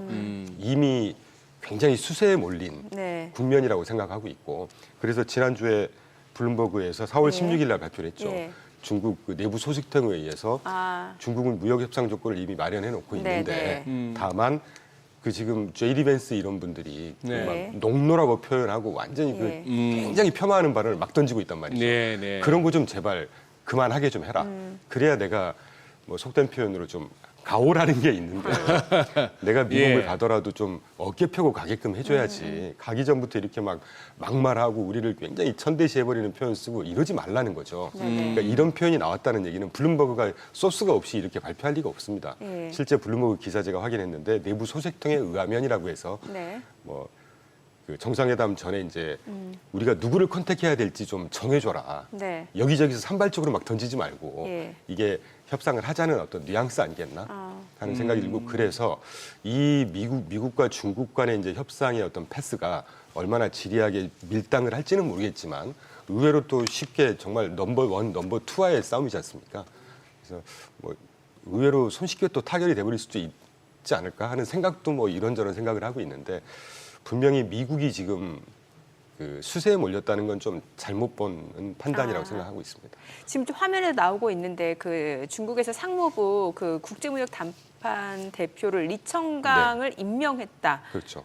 지난주에 임명을 했고 예, 이거는 바꿨습니다, 담당자를. 담당, 기존 예. 담당자 이름을 제가 기억을 못하는데 예. 그분이 굉장히 그 강경파였고 아. 보수적인 사람이었거든요. 네. 근데 이 리청강도 물론 강경 발언을 뭐 이렇게 가끔 지금 발표를 하고 있긴 예. 하지만 트럼프 일기 때 이미 상무부 차관보를 했고 WTO 중국 대표를 이미 네. 역임했습니다. 그래서 일기 때 극적인 타결의 중심에 있었던 분이고 이런 것들만 보면 이제 중국도 서서히 이제 미국과의 어떤 협상을 하겠다. 준비를 하고 있다는. 그리고 뭐 최근에 나오는 얘기는 저도 그런 생각을 하지만 지금 이제 그 헤드들끼리 대통령들끼리는 서로 시진핑은 조용히 반응 안 내고 있고 네. 트럼프가 계속 연락해 아니면 뭐 끝까지 갈까 뭐 이런 식으로 하고 있단 말이죠. 그런데 저도 뭐 외교통상부에서 인턴을 해봤지만 지금쯤 아마 백악관하고 이 베이징의 전화통을 아마 불통나고 있을 겁니다. 서로. 바이든 대통령 때는 미국의 대통령이란 사람의 존재감이 너무 없더니 뭐 하는 거야 싶었는데 지금은 또 하루 종일 전 세계가 미국 대통령 얘기만 하고 있습니다. 거기다가 지금 트럼프 대통령도 그렇고 시 주석도 그렇고 스타일이 그렇잖아요. 어떤 시스템이나 어떤 아래 사람들한테 맡겨가면서 가는 게 아니고 두 사람 다 만기칠남형 내가 다 하겠다는 거 아닙니까? 그래서 요새 뭐 파시스트니 막 독재 얘기 나오고 이제 그런 식으로 표현을 하더라고요. 비관세 미국이 생각하는 비관세 장벽은 이러이러한 거다라고 예를 들어서 상무장관이든 재무장관이든 무역 대표부 대표든 이런 사람이 올려주는 거하고 일요일 오후에 아, 예? 밥 먹어야 될 저녁 식사나 이런 느긋하게 해야 될 시간에 그다 X에다 막 이렇게 대문자까지 써가면서 느낌표 3개 쳐가면서 뭐 직접 하시는지는 모르겠으나 그러니 제가 지금 말씀하신 리청강이라는 분이 뭐 이렇게 저렇게 보면은 되겠습니다만 저쪽에서 말고 너 보스 오라 그래 이러면 또 참 그게 근데 이게 또 보면은 예를 들어서 지난주 또 이렇게 또 중국 갖다가 발끈하게 만들고 시장을 걱정스럽게 만들었던 중국산 선박 내지는 그 해운사 수수료를 부과하겠다. 야, 이러면 이거 뭐 중국 배들 다 놀 수도 없고 어딘가 가고 막 진짜 덤핑치고 돌아다닐 텐데. 이게 또 보니까 6개월 또 유예더라고요. 그러니 뭐든지 이렇게 헤드라인만 보면은 싶은데 맞습니다. 조금 들어가 보면은 그 전에 빨리 오라는 얘기죠. 그렇죠. 네. 지금 보니까 또 이란하고 미국 이란 간의 핵 협상이 또 지난 주말에 또 뭐 오만이 중재해서 뭐 있었나 본데 양쪽 다 외교적인지는 모르겠습니다만 은사인지는 모르겠으나 진전이 있었고 좋은 협상이었다 하는 거 보니까 갑자기 또 뭐 이렇게 주섬주섬 뭘 이렇게 덮으려 그러나 싶기도 하고 뭐 판을 펼치다가 결론은 이란이 또 닭 숙이고 이란이 숙이고 그러니까 결국은 누차 제가 이런 말씀드리지만 통상 전쟁도 마찬가지고 이 패권 싸움의 일환이란 네. 말이죠. 참고로 말씀드리지만 관세는 경제 논리가 아닙니다. 이거 정치 논리고요. 그래서 이 관점이 중요하다는 학자들은 그런 얘기를 하죠. 퍼셉션이라는 말을. 그래서 뭐 정치 논리라고 볼 때 패권 논리고 패권의 이 핵심은 힘의 논리고 우리가 힘이라고 볼 수 있는 건 경제력과 군사력 아니겠습니까? 네. 네. 뭐 경제력에서 중국이 넘버 2고 미국의 GDP에 지금 한 70% 가까이 근접하다고는 하지만 네. 지금 차트 보시는 아주 중요한 포인트를 말씀해 주셔서 네네. 미국과 중국의 무역 현황을 보시면 이게 그래프가 몇 개가 있어서 같이 보여드릴 수 있을지 모르겠습니다. 2024년 말 기준으로 중국이 미국에 수출했던 양이 506빌리언이니까 5,060억 달러 정도 됐다고 그럽니다. 예. 근데 반면에 미국이 중국한테 수출했던 양이 1,440억 달러예요. 그러니까 한 3배 정도가 차이가 나네. 중국이 미국에 훨씬 훨씬 많았다. 더 많은 의존을 하고 있다는 얘기죠. 이런 통상 갈등이 있을 때 누가 더 피해가 클 거냐는 말이죠. 중국이 예. 클 수 있다. 당연하죠. 실제로 큽니다, 굉장히. 네네. 그리고 지금 뭐 저장성인 같은 이런 도시 몇 개가 지금 거의 이 공장들이 다 지금 셧다운되고 있고 당장 주문량이 급감을 해가지고 지금 완전히 뭐 손가락을 빨고 있다 뭐 이런 표현까지 나오고 있거든요. 중국이 지금 티를 안 내서 그렇지 굉장히 그 힘든 상황이라고 생각을 하고 있고 뭐 군부에서 뭐 시진핑의 지금 측근들이 계속 숙청을 당하고 글쎄, 있고 사라지고 있고 그런 소리가 들리더라고요. 이런 것들을 보면 예. 중국 상황 그렇게 끝까지 한번 가보자 그거는 그것조차도 레토릭이라고 저는 생각하고 있습니다. 그리고 예. 아까 이정민 앵커님께서 중국이 미국 의존도 많이 줄였다고 하는데 지금 좌측 그래프일 텐데 네네. 중국이 수출 대상국 순위 중에 여전히 미국이 1위예요. 아, 15%를 그래요? 차지하고 있습니다. 어. 한 3, 4년 전만 해도 26% 이렇게 갔다가 네. 서로 많이 줄였거든요, 지금. 예. 이 정도를. 그래도 1위입니다, 미국이. 아, 과거에는 한 26% 정도였는데 여기서 한 10%포인트 줄인 거고. 미국도 대중 의존도를 많이 낮췄고. 예. 그러니까 이런 측면에서 몇 년 전부터 서로를 준비를 하고 있었던 것이죠. 그리고 아까 트럼프가 뭐 제3국 환적 안 된다고 했으니까 환적이라고 하면은 그 다른 나라를 통해서 오는 것도 안 그게 된다. 중국 때려잡자는 예, 조치입니다. 그 그게. 얘기고. 그리고 요번에 그 소위 판때기라고 해서 예. 4월 2일 날 판 이렇게 보여주면서 했던 예. 가장 많이 때렸던 곳이 중국, 두 번째가 베트남이었어요. 네. 이 중국이 지금 관세 장벽이라든가 이런 거 피하기 위해서 원산지 이런 제약 피하기 위해서 가장 많이 물동량 기준으로 네. 많이 우회하고 있는 국가가 또 베트남이란 말이죠. 네네. 그래서 베트남이 두 번째로 많은 관세를 때려 맞았다는 측면에서 이 관세라고 하는 어떤 이 이슈가 결국은 뭐 부수적으로 다른 나라들한테도 뭐 얻을 게 있겠지만 결국은 이제 중국 때려잡자는 조치라는 측면에서 볼 때 중국이 이렇게 막 끝까지 가겠다? 저는 아니라고 보고 있습니다. 알겠습니다. 자, 지금 시각 8시 50분 향해 갑니다. 오늘 양시장 예상 체결 지수부터 좀 확인해 보도록 하겠습니다. 코스피입니다. 오늘 0.5% 상승 출발 예상되고요. 지금 2,483포인트로 집계가 됩니다. 코스피 코스닥 양시장 좀 보합권 출발이 예상되네요. 아무래도 이번 주에는 우리나라와 미국 간의 또 관세 협상도 예정되어 있는 상황이고 주요 기업들 테슬라, 인텔을 비롯해서 주요 기업들 실적 발표도 지금 일정이 예고된 상황이기 때문에 여러 가지 좀 체크해야 될 변수들이 좀 많은 것 같습니다. 그러다 보니까 시장 자체는 좀 방향성을 탐색하는 과정들이 이어지지 않을까라는 생각이 들고요. 시가총액 상위 종목 예상 체결가 보겠습니다. 삼성전자입니다. 오늘 보합 출발 예상되고요. 지금 호가에서는 55,400원, SK하이닉스 0.5% 하락 출발 예상됩니다. 호가 다시 강보합으로 전환이 됐네요. 175,300원.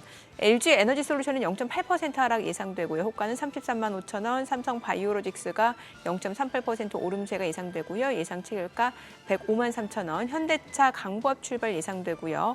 기아입니다. 오늘 역시 강보합권 예상되고요. 지금 호가는 87,400원. 한화 에어로스페이스가 1% 상승 예상됩니다. 호가 839,000원이고요. 삼성전자 우선주 하락 출발 예상됩니다. 셀트리온 0.7% 오름세가 예상되고요. 호가는 158,500원. KB금융 0.3%가량 하락이 예상됩니다. 코스닥 시가총액 상위 종목 예상 체결가 보겠습니다. 알테오젠입니다. 오늘 지난주 후반에 2거래일 연속 강세를 나타냈는데요. 오늘은 좀 쉬어갈 걸로 보여지네요. 호가는 392,000원. 에코프로비엠 그리고 HLB도 하락 출발 예상됩니다. 각각 호가는 95,800원, 54,500원으로 집계가 되고 있고요. 에코프로 1% 하락 예상됩니다. 예상가 지금 47,500원. 레인보 로보틱스가 0.8% 상승 예상되고요. 지금 호가는 282,000원으로 집계가 됩니다.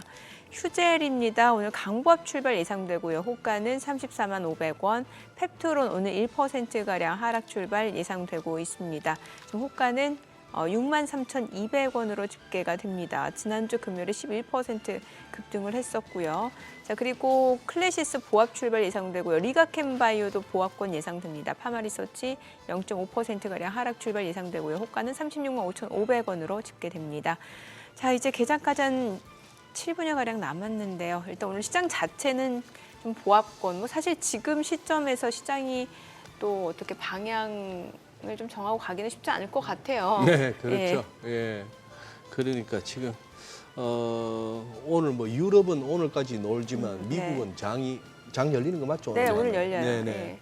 근데 뭐 지수물 흐름이 그렇게 뭐 강하지는 않습니다. 오히려 지금 보니까 좀 약하네. 한 0.3%에서 5% 사이 그렇게 해서 빅스도 아직까지는 쉽게 쑥쑥 내려가지는 않고 30 아래로 내려는 왔습니다만 잘 가라앉지는 않는 상황이라 가지고 우리는 뭐 저 정도로 버텨야죠. 뭐 미국 한번 방향 잡히는 뭐 그리고 이번 주에 대기하고 있는 게 너무 많습니다. 맞아요. 실적 봐야 되죠. 뭐 지표 봐야 되죠. 그리고 여느 때 같으면은 뭐 대충 넘어가도 되는 그 일정 중에 하나인 베이지북도 지금 이제 관세 보고 나서 미국의 경제 주체들이 어떻게 느끼는지 그걸 갖다 아마 각 지역 연준에 많이들 이렇게 어필하면서 해서 연준이 또 어떻게 판단하는지도 봐야 될 것 같고. 근데 이거는 우리 이중광 대표님 어떻게 보셨는지 모르겠네요. 네. 뭐 파워를 자르네 마네 그거는 그냥 뭐 앞으로도 계속 나올 얘기 같고 그렇죠. 뭐 그렇다 치고 그거 말고 아니 백악관 홈페이지에다가 랩리크라 해가지고 이거 우한 연구소에서 이거 유출된 거야. 코로나. 이거 노림수 무슨 노림수라 보십니까? 이거 좀 중국 마음 흔들어 놓고 중국의 기를 좀 죽이겠다 뭐 이런 거 아니겠습니까? 숙이고 돌아라. 우리 깔 거 많다. 그렇죠. 그리고 이제 정말 월스트 케이스로 예. 이거에 책임을 물게 이제 법적으로든 뭐든 이제 뭐 재판하고 이제 쇼잉업 하지 않겠어요? 월스트 케이스 상정해 보면. 그럼 이제 거기서 뭐 중국 내 자산들이 있을 거 아닙니까, 미국에. 네네. 그러니까 기축통화 역할이 그래서 참 여러모로 정말 미국 입장에서는 큰 무기 중에 하나라는 건데 러시아도 마찬가지고 러시아 부호들이나 중국 부호들이 중국에다가 네. 기업들이 또는 중국에 갖고 있는 자산들이 있을 텐데 그거 뺏어버리면 된다 뭐 이런 네네. 식이거든요. 네. 그런 조치까지도 최악의 갈 수는 있겠지만 지금은 이 통상협상의 어떤 목전에 있기 때문에 그런 것들이 뭐 어떤 레버리지로 삼을 수 있는 그런 뭐 수단으로 쓸 수 있지 않을까 뭐 그 정도 생각하고 있습니다. 그 정도. 사실 네. 우한이 이 팬데믹의 책임이었다는 얘기는 뭐 이전부터 계속 하고 있었거든요. 네. 아니 네. 소장님이 백악관 홈페이지 얘기하니까 이번 주에 우리나라 이제 관세 협상 있는데 네. 그 전에 일본 있었잖아요. 그래요. 그런데 이제 그 일본하고 원래는 예정대로라면은 그 각자 그 무역부 대표끼리 이제 협상을 하는 건데 트럼프가 예고 없이 들어와가지고 등판하셔가지고 그 마가 빨간 모자 선물 주고 선물해갖고 그거를 이제 썼잖아요 모자를. 근데 그거를 백악관에서 배포했잖아요 사진을. 그래서 뭔가 그 일본의 충성심을 강조한 사진 아니냐, 의도한 거 아니냐. 이게 참 트럼프식 외교 정책. 예. 사실 그런 거는 외교라고 할 수는 없고 그냥 트럼프의 어떤 지난번에 그 벤스가 아일랜드 대통령 총리하고 이렇게 할 때 양말 얘기할 때 네. 뭐 그런 해프닝 정도가 아니었을까. 단순 해프닝이라고 보기에는 뭔가 의도된 그럼요. 해프닝이었겠죠. 예. 그러니까 그분은 참 재밌는 스타일인 것 같습니다. 예. 말이 좋아 재밌는 거지만 참. 아유 녹아납니다. 녹아나. 기업도 그렇고 시장에 투자하시는 분들도 그렇고. 근데 참 어떻게 이렇게 그 랩리크 그 사안을 갖다가 이 정도로 얘기하고 넘어갈 수밖에 없고 어떻게 보면 진짜 세상이 깜짝 놀라고 뒤집혀야 되고 개탄해야 되고 땅을 칠 만한 그런 그걸 갖다가 뭐 이렇게 무심하게 질문하는 전화 거기에 대해서 이 정도밖에 대답 안 하고 넘어가는 이 현 풍토가 참 신기합니다. 어쩜 그런 어마어마한 사실이냐 아니냐 여부를 떠나서 그 자체가 정말 엄청난 일임에도 불구하고 전 세계의 주류 언론들은 조용합니다.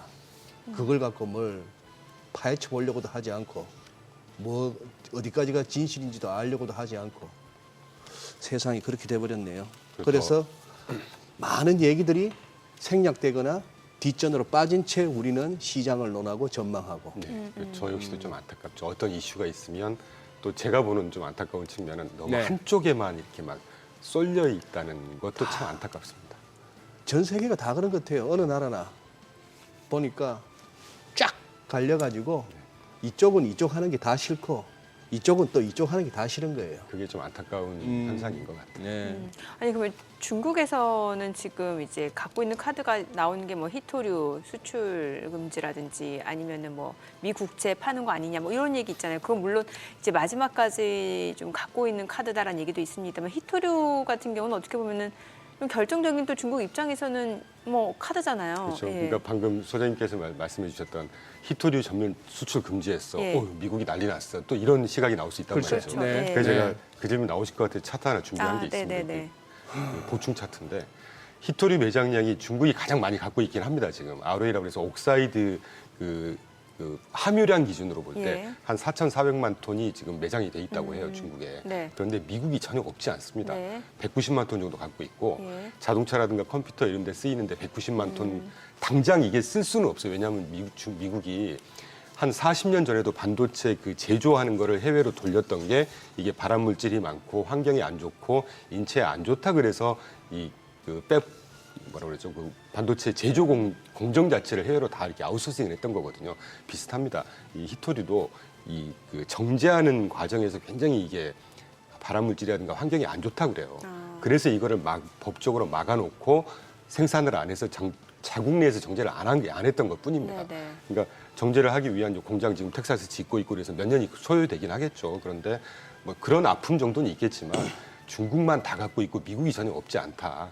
그래서 최악의 경우에 미국도 190만 톤 정도 갖고 있고 지금 정제 공장을 텍사스에 이미 가동하기 위해서 짓고 있다는 측면에서 볼 때 트럼프가 지금 뭐 그래도 트럼프가 이 하는 스타일 자체가 즉흥적이어서 그렇지 이런 계산 안 하고 관세 전쟁을 시작했겠냐는 거죠.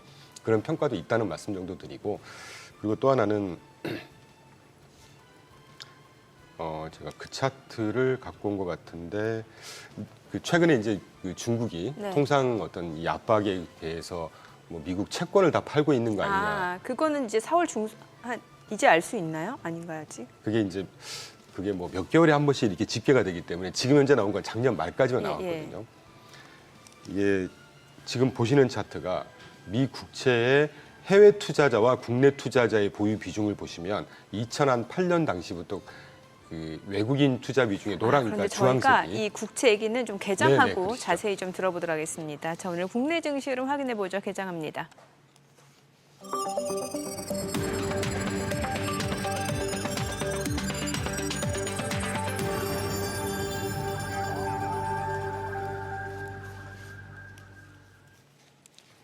네, 4월 21일 월요일 국내 증시 개장했습니다. 일단 지난주 금요일에 양시장 좀 상승하는 모습을 나타냈고 이번 주가 좀 굉장히 중요한 한 주가 될 것 같습니다. 이제 우리나라와 미국 간에 이제 관세 협상이 있고 또 미국에서는 주요 기업들 테슬라, 인텔 실적 발표도 예정이 되어 있습니다.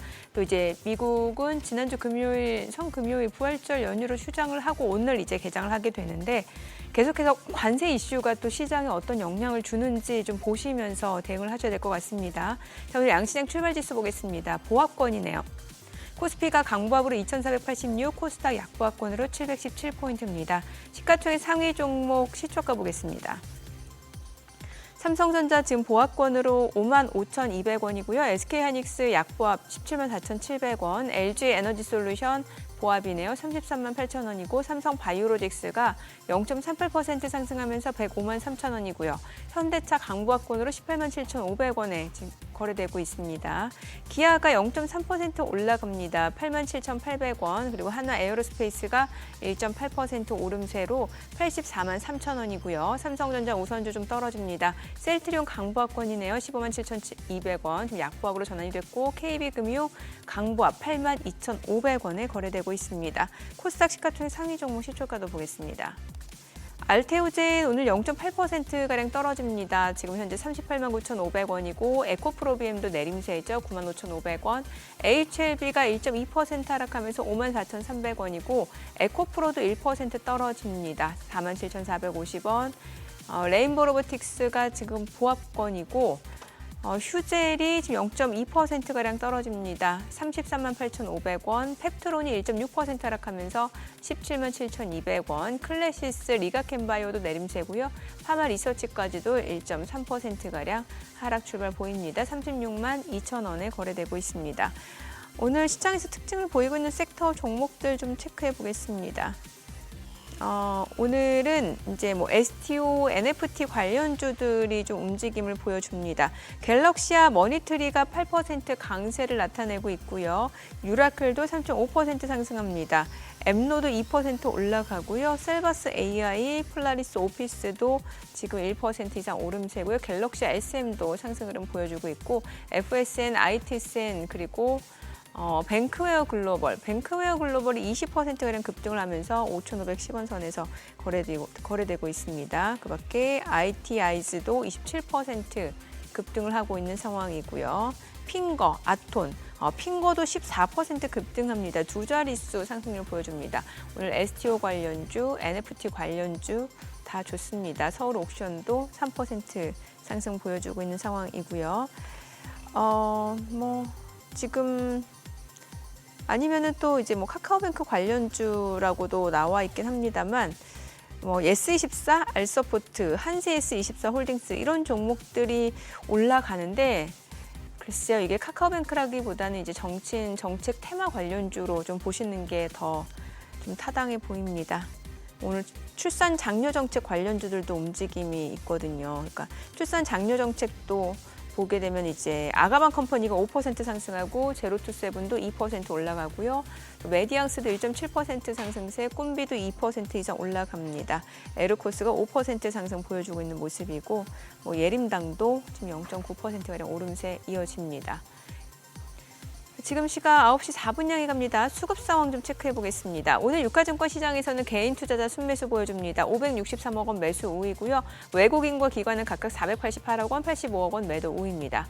코스닥에서도 개인 투자자는 지금 418억 원 순매수, 외국인과 기관은 각각 253억 원, 95억 원 매도 우위를 나타내고 있습니다. 오늘 선물에서는 그래도 외국인 좀 삽니다. 500개항 넘게 순매수를 보여주고 있고요. 환율 체크해 보겠습니다. 달러 환율입니다. 정규장 마감 대비로는 3월 30전 하락한 1,420원에 개장이 됐습니다. 자, 오늘 제가 지금 개장 상황을 좀 전달해 드렸을 때 보니까 수출 지표가 이제 발표가 됐는데 네, 그러네요. 대미 수출이 좀 줄긴 했네요. 많이 줄었네요. 14%. 대미 수출은 그렇게 줄고 전반적으로 예. 야. 그러네요. 일본도 지금 약하게 시작하고 있고, 예. 근데 바이오들이 갑자기 왜 저러질까? 바이오요? 지난주에 좀 후반에 좀 많이 오르긴 했었어요. 네.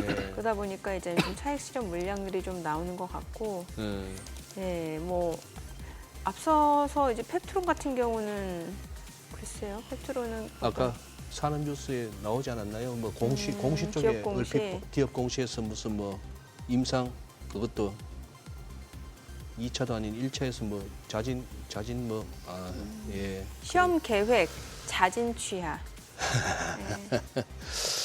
그래요. 뭘 보고 그렇게 올랐나 그러면은 1단계에서부터 저렇게 하는데 예. 하던 얘기 계속 하시죠. 네, 저희 앞서 예, 국채 예. 실제로 이제 그런 뭐 얘기가 있었는데 어떤지 좀 알려주시려는 거잖아요. 아직 이제 예. 수치로 발표를 안 했기 때문에 확인을 할 수는 없고요. 네. 이따가 좀 발표되겠죠. 근데 네. 2024년 말 기준으로만 봐도 일본이 제일 많이 갖고 있습니다. 미국 국채를. 아직 여전히 그렇죠. 중국이 일본이 제일, 2위로 예, 예. 769 빌리언 정도를 갖고 있으니까 아직도 중국이 갖고 제 개인적인 뭐 사견으로 볼 때 네. 중국이 통상 전쟁에 대응하기 위해서 미국 국채를 팔아 뭐 일부분 팔 수는 있겠지만 미국 국채 가격이 많이 하락하는 수준까지 막 내던진다 이거는 가능하지가 않는 게 중국 은행 자체도 지금 미국 국채를 갖고 있는데 그 가격이 떨어져 버리면 자기 보유하고 있는 가치 자체가 떨어져 버리거든요. 그렇게 쉽게 우리가 판단할 수 있는 문제는 아니다라는 생각을 하고 있습니다. 그리고 2008년 당시부터 이 미국 국채를 보유하고 있는 그러니까 포리너가 갖고 있느냐 그러니까 도메스틱이 갖고 있느냐를 네네. 볼 때 그때 포리너 비중이 뭐 한 35%, 40%까지 갔다가 지금 33%로 계속 줄어들고 있죠. 그러니까 국내 투자가들이 자국의 국채를 굉장히 많이 사고 있는 이 폭 자체가 계속 증가하고 있습니다. 그렇다고 볼 때 미국 국채 시장이 막 기반이 흔들린다거나 이런 정도의 그런 파운데이션은 아니다라는 생각하고 있습니다. 펀더멘털은. 지금 어떻게 보면 트럼프 대통령은 중국하고만 싸우는 게 아니고 미국 내에도 온통 적이에요. 뉴욕타임스 기사 보니까 아주 자국 대통령 갖다가 병신 만들더만요. 저렇게 갑자기 관세에 관련해서 기가 팍 꺾이는 이유가 트럼프의 재산 가운데 국채가 많은데 국채 가격 떨어지는 거 보고 놀래가지고 저렇다 식으로 이제 아닌 말고 식으로 막 쓰는데 그것도 뉴욕타임스입니다. 네, 그건 거기는 그 무슨 일개 찌라시도 아닌 뉴욕타임스인데 그런 식으로 하는 거 보니까 참 꼬달프겠다 싶어요. 근데 트럼프의 뭐 특징 내지는 장점은 그런 거 신경 안 쓴다는 거죠. 신경 안 쓴다는 거. 아니 근데 저기 어떡할까요, 엔비디아 대표님? 어떡할까요? 그래서 참 저희도 이제 엔비디아를 들어있는 뭐 ETF로 네네. 작년에 수익도 냈고 예.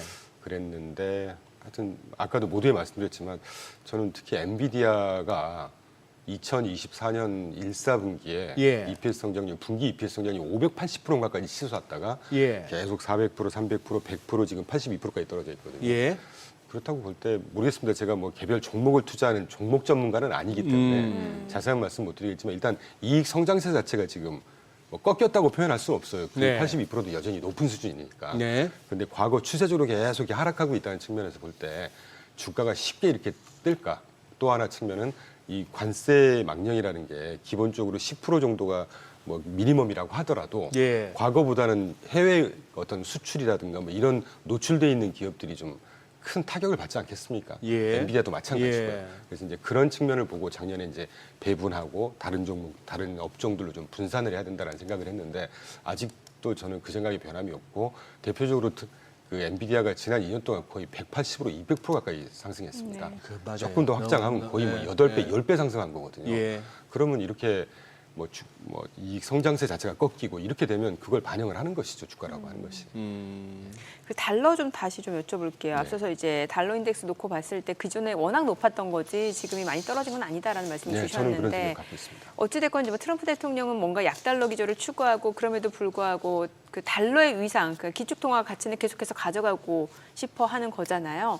이 부분에 대해서 글쎄요, 이제 투자자들 사이에서는 좀 여러 가지 갑론을박이 있는 것 같은데 지난번에 출연했을 때 실질 실효 환율도 같이 봐야 된다 이런 말씀을 주셨거든요. 그렇죠. 실질 실효 환율을 저는 보고 있습니다. 예, 그거를 왜냐하면 봐야 된다 하셨으니까. 원달러 이런 거 다 상대 환율이기 때문에 예. US 달러가 보여주는 미국의 어떤 구매력, 경쟁력, 체질 이거 말고 상대 환율은 또 한국의 체질과 비교해서 결정이 되기 때문에 네.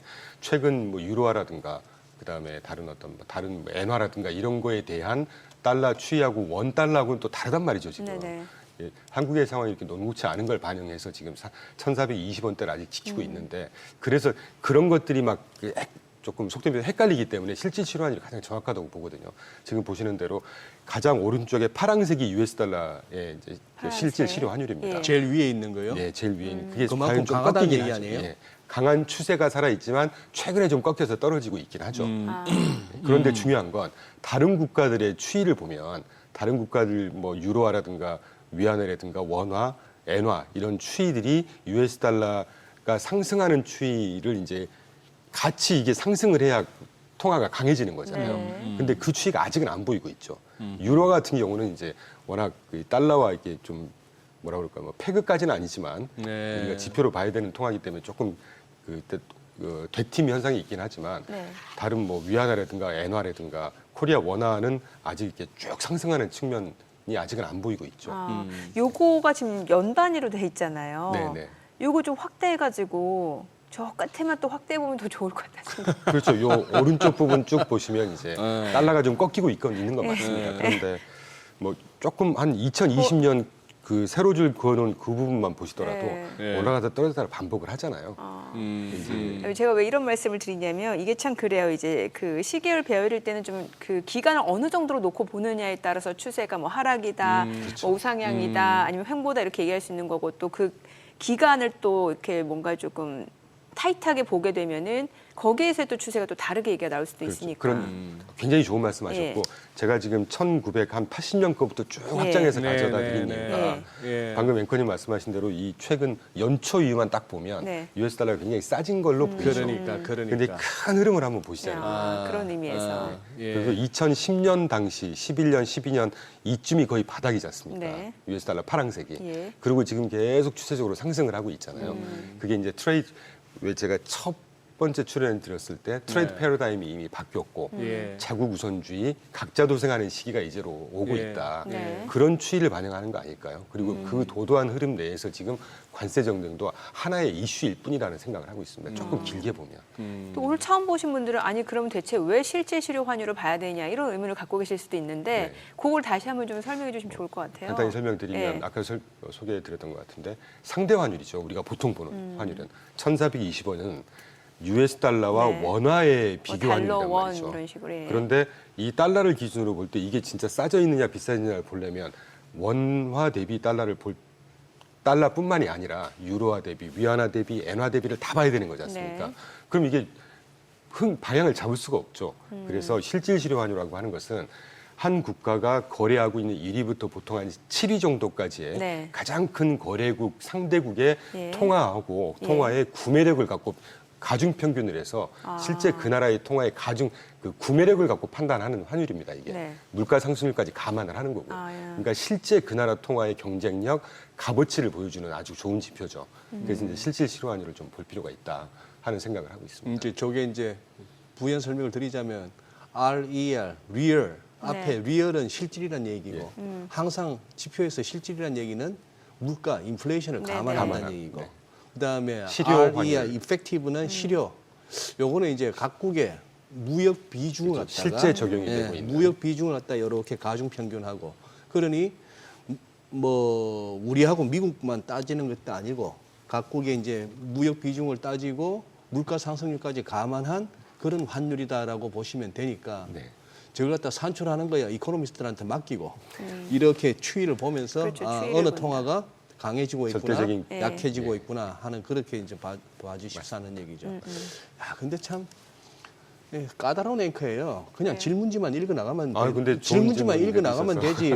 뭐 시계열이 요렇게 될 때 하고 요렇게 될 때 하고 다르지 않느냐 요렇게까지 따지면은 아이, 딱 좋은 부분만 요렇게 해가지고 온 그 패널들 땀 나거든요. 그냥 근데 이제 그런 질문 되게 좀 반갑습니다. 그러니까. 네, 보다 보면 궁금해지거든요. 저거 좀 확대. 너무 그러시면 이제 싶다. 나중에 이제 댓글들이 어떻게 올라오느냐 하면은 네. 뭘 잘난 척하고 아는 척 하느냐고 진행하는 몰라서 사람들은 물어보는 진행이나 해라 이 소리 이제 곧 듣게 됩니다 이제. 그래요. 그렇게 말씀해 주시는 분들은 그날 심기가 불편하신 분들이겠죠. 네. 아니 그리고 지난주에 조금 인상적이었던 게 우리가 KB금융 같은 금융주들이 한번 바짝 뛰더라고요. 맞아요. 예, 이 연기금을 비롯한 기관에서 꾸준히 사들이만 결국 한번 빛을 보는 것 같은데 지금 미국에서도 대형은행들 1분기 실적 나왔지 않습니까? 굉장히 잘 나왔죠. 다들 트레이딩에서 엄청 벌었더만요. 네. 그래서 사실 이제 여러 가지 함축적인 의미가 있습니다. 금융주가 이제 실적 게시를 보통 하는데 네. 지난주까지 뭐 JP모건을 필두로 해서 금융주 굉장히 실적 좋았고 네. 근데 뭐 여담으로 저희가 왜 그 가끔 바이오주 질문 주셨을 때 저희가 이제 관심이 없는 종목이다라고 했는데 예. 저희도 금융주도 마찬가지입니다. 예. 금융주는 자기 자산 갖고 하는 게 아니고 자산, 고객들의 자산을 갖고 한다는 측면에서 저희가 보는 방향은 좀 틀린데 이번 금융주 지난주까지 미국의 금융주 실적에서 우리가 아주 큰 시사점은 그 뱅크 오브 아메리카, JP모건, 시티뱅크 이런 데를 기점으로 해서 뭐 아메리칸 익스프레스도 발표됐죠. 그러면서 코멘트가 좀 중요했었어요. 네. 자기들이 관리하고 있는 고객들의 카드 매출액 성장률이 YOY로 전년 동기 대비해서 뭐 뱅크 오브 아메리카 같은 경우는 2.3% 증가했고 JP모건 같은 경우는 그 카드 사용액 기준으로 뭐 한 1% 가까이 성장할 거다. 그래서 4월 소매 판매도 지난주에 발표됐지 않습니까? 예. 예상외로 좋게 나왔죠. 물론 이제 관세 영향을 받지 않은 기간이니까 5월, 6월 거가 그렇죠. 중요하겠습니다만 예. 이번 주에 뭐 저기 PMI 지표 이런 것들 때문에 우리가 많이 힘들었었잖아요. 막 불안해하고 침체가 오는 거 아니냐. 아직 그런 모습은 아니라는 걸 우리가 좀 반면교사를 삼을 수 있는 실적 발표였다고 하는 부분이 조금 우리가 뭐 캐치해야 되는 네. 중요한 포인트 아니었나 싶습니다. 기업들 금융주도 실적 괜찮았잖아요. 아, 근데 굉장히 저는 괜찮았죠. 금융주 실적 나쁜 걸 별로 본 적이 없는 것 그렇죠. 같아요. 예. 그러니까 참 은행은 정말 참 좋은 기관인데 예. 그러니까 중요한 건 그 은행들이 실적이 좋았던 건 뭐 그 은행 주가에 좋을 수는 있지만 네. 이걸 토대로 해서 경기 전반의 판단을 어떻게 우리가 좀 뽑아낼 거냐 할 네. 때 제가 방금 말씀드렸던 소비세가 네. 아직 꺾이고 있지 않다 하는 게 예. 중요한 뭐 우리가 좀 뽑아내야 될 포인트가 아니었나 하는 생각이 드는 것이죠. 아, 예, 알겠습니다. 오늘 내용 잘 들었습니다. 예, 고맙습니다. 네, 고맙습니다. 감사합니다. 네, 오늘 들으신 내용과 관련해서 더 다양한 정보 원하시는 분들은 카카오톡 채널에서 머니래 검색하셔서 친구 추가하시기 바랍니다. 또 다양한 증시 전망까지 원하시는 분들 증시 리포트 만나보실 수 있으니까요. 참고해 보시기 바랍니다.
이 시각 시황입니다. 오늘 국내 증시 양대 지수 모두 상승하고 있지만 상승폭이 그렇게 크진 않습니다. 일단 관망 심리가 조금씩 커지는 분위기인데요. 코스피가 0.24% 상승하며 2,489포인트 가리키고 있고 코스닥은 강보합 수준입니다. 718포인트에서 움직임 보여주고 있습니다. 수급 상황 보시죠. 유가증권 시장 외국인은 오늘도 매도 우위를 보여주고 있습니다. 743억 원 팔자 포지션 취하고 있고요. 기관 금액은 소폭이지만 1억 원 매도 우위 기록 중입니다. 이런 가운데 개인 홀로 704억 원 순매수하고 있습니다. 이어서 코스닥 시장입니다. 코스닥 시장에서는 메이저 수급 주체의 양 매도가 나오고 있습니다. 외국인이 402억 원 매도 우위 기록하고 있고 기관도 101억 원 팔자 포지션 취하고 있습니다. 이런 가운데 개인만 홀로 608억 원 순매수하고 있습니다. 등락률 상하위 업종입니다. 오늘은 전기 유틸리티와 컴퓨터 주변 기기 쪽, 가정용 기기와 용품 업종이 상승률 상위권에 위치해 있습니다. 반면 건축 제품과 전기 제품, 항공화물 운송과 물류 섹터는 하락폭이 큰 것으로 집계됩니다. 그럼 시장을 주도하는 테마, 종목별 시세 체크하겠습니다. 조기 대선 국면에 따라 예비 후보자들의 정책과 관련된 종목들의 매수세가 집중되고 있습니다. 우선 토큰증권, STO 관련주가 전 거래일 시간 외 거래에 이어서 강세 기록 중입니다. 이재명 더불어민주당 예비 후보가 오늘 증권사 리서치센터장들과 간담회를 예고한 가운데 토큰증권에 대한 제도적인 정비에 대한 기대가 확산되고 있기 때문인데요. 이미 ITIG가 상한가 기록했습니다. 7,720원. 뱅크웨어 글로벌이 10% 가까이 상승하면서 5,010원대 거래되고 있습니다. 핑거가 13.7% 급등하며 14,600원. 그밖에 아톤이 4%, 갤럭시와 머니트리도 3.76% 오름세 보여주고 있습니다. 퓨리오사 AI 관련주도 부각됩니다. 이 예비 후보가 대선 출마 선언 이후에 첫 일정으로 AI 반도체 팹리스 기업인 퓨리오사 AI를 방문한 영향으로 관련주들 연일 강세를 보여주고 있는데요. 엑스페릭스가 상한가입니다. 7,150원, 펜스타 엔터프라이즈도 상한가입니다. 1,054원이고요. 나우 아이비가 19% 가격 급등하고 있습니다. 1,981원. 토마토 시스템이 7%가량 오르며 거래가 8,410원이고요. DSC 인베스트먼트도 2.49% 강세 기록하고 있습니다. 거래가 9,060원으로 집계됩니다. 더불어 대선에서 빠지지 않는 게 바로 저출산 공약이죠. 출산 장려 정책 관련주 역시도 힘을 받고 있는데요. 관련주 내에서는 에르코스가 8.27% 강세로 거래가 28,150원이고요.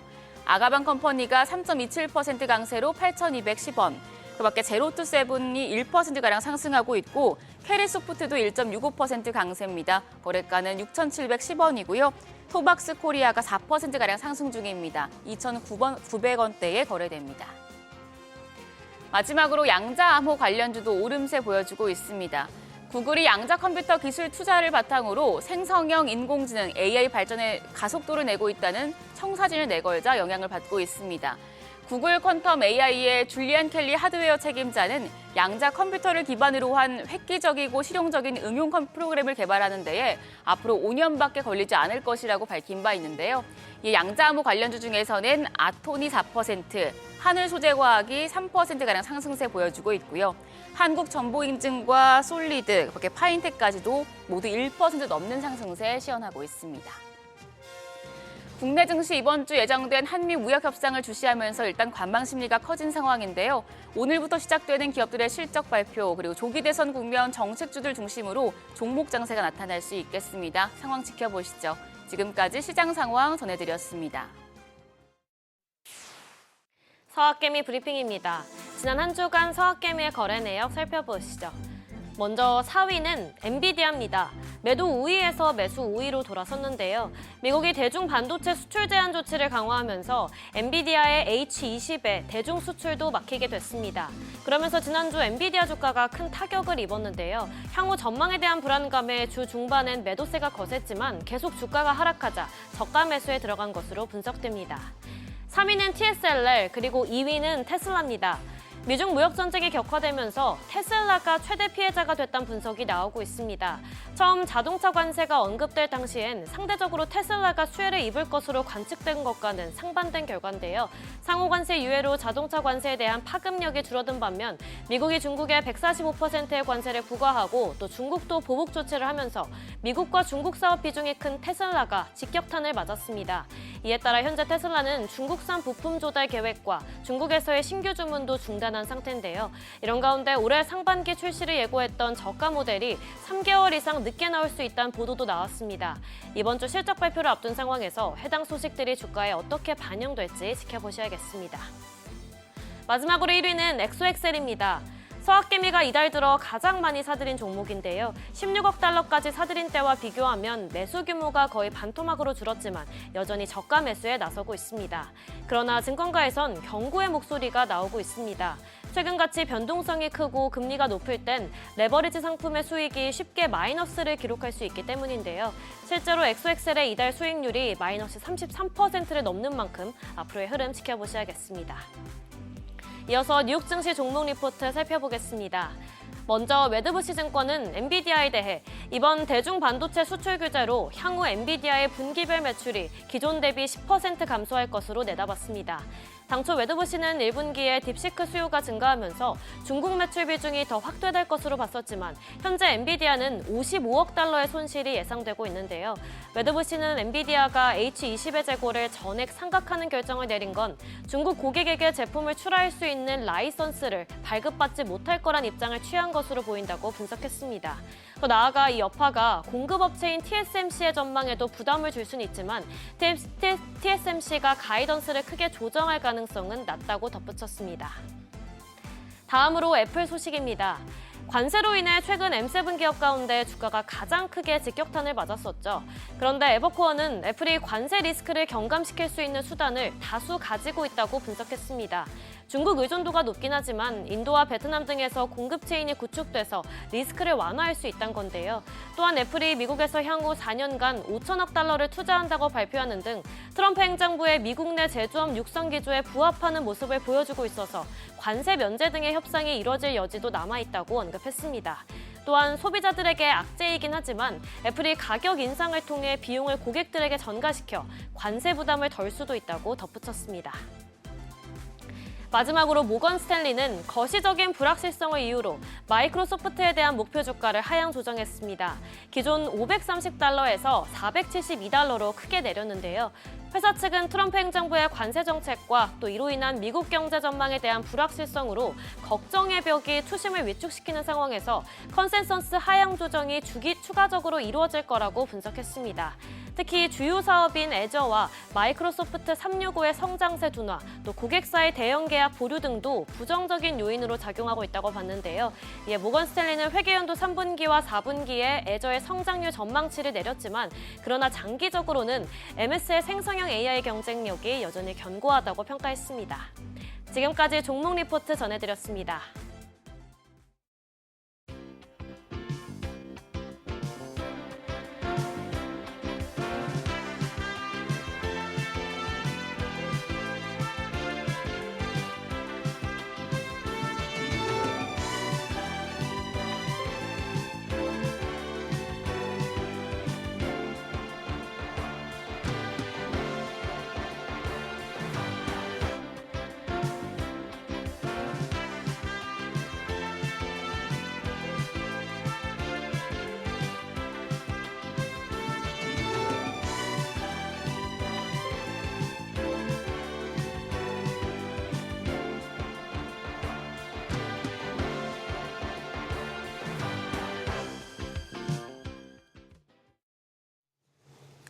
트럼프 대통령이 내놓은 상호 관세의 강력한 품목 관세까지 모든 산업계가 긴장하고 있는데요. 무풍지대로 분류되면서 마음을 놓아도 되는 줄 알았던 게임업계, 관세로 인한 글로벌 진출을 걱정해야 하는 상황이라고 합니다.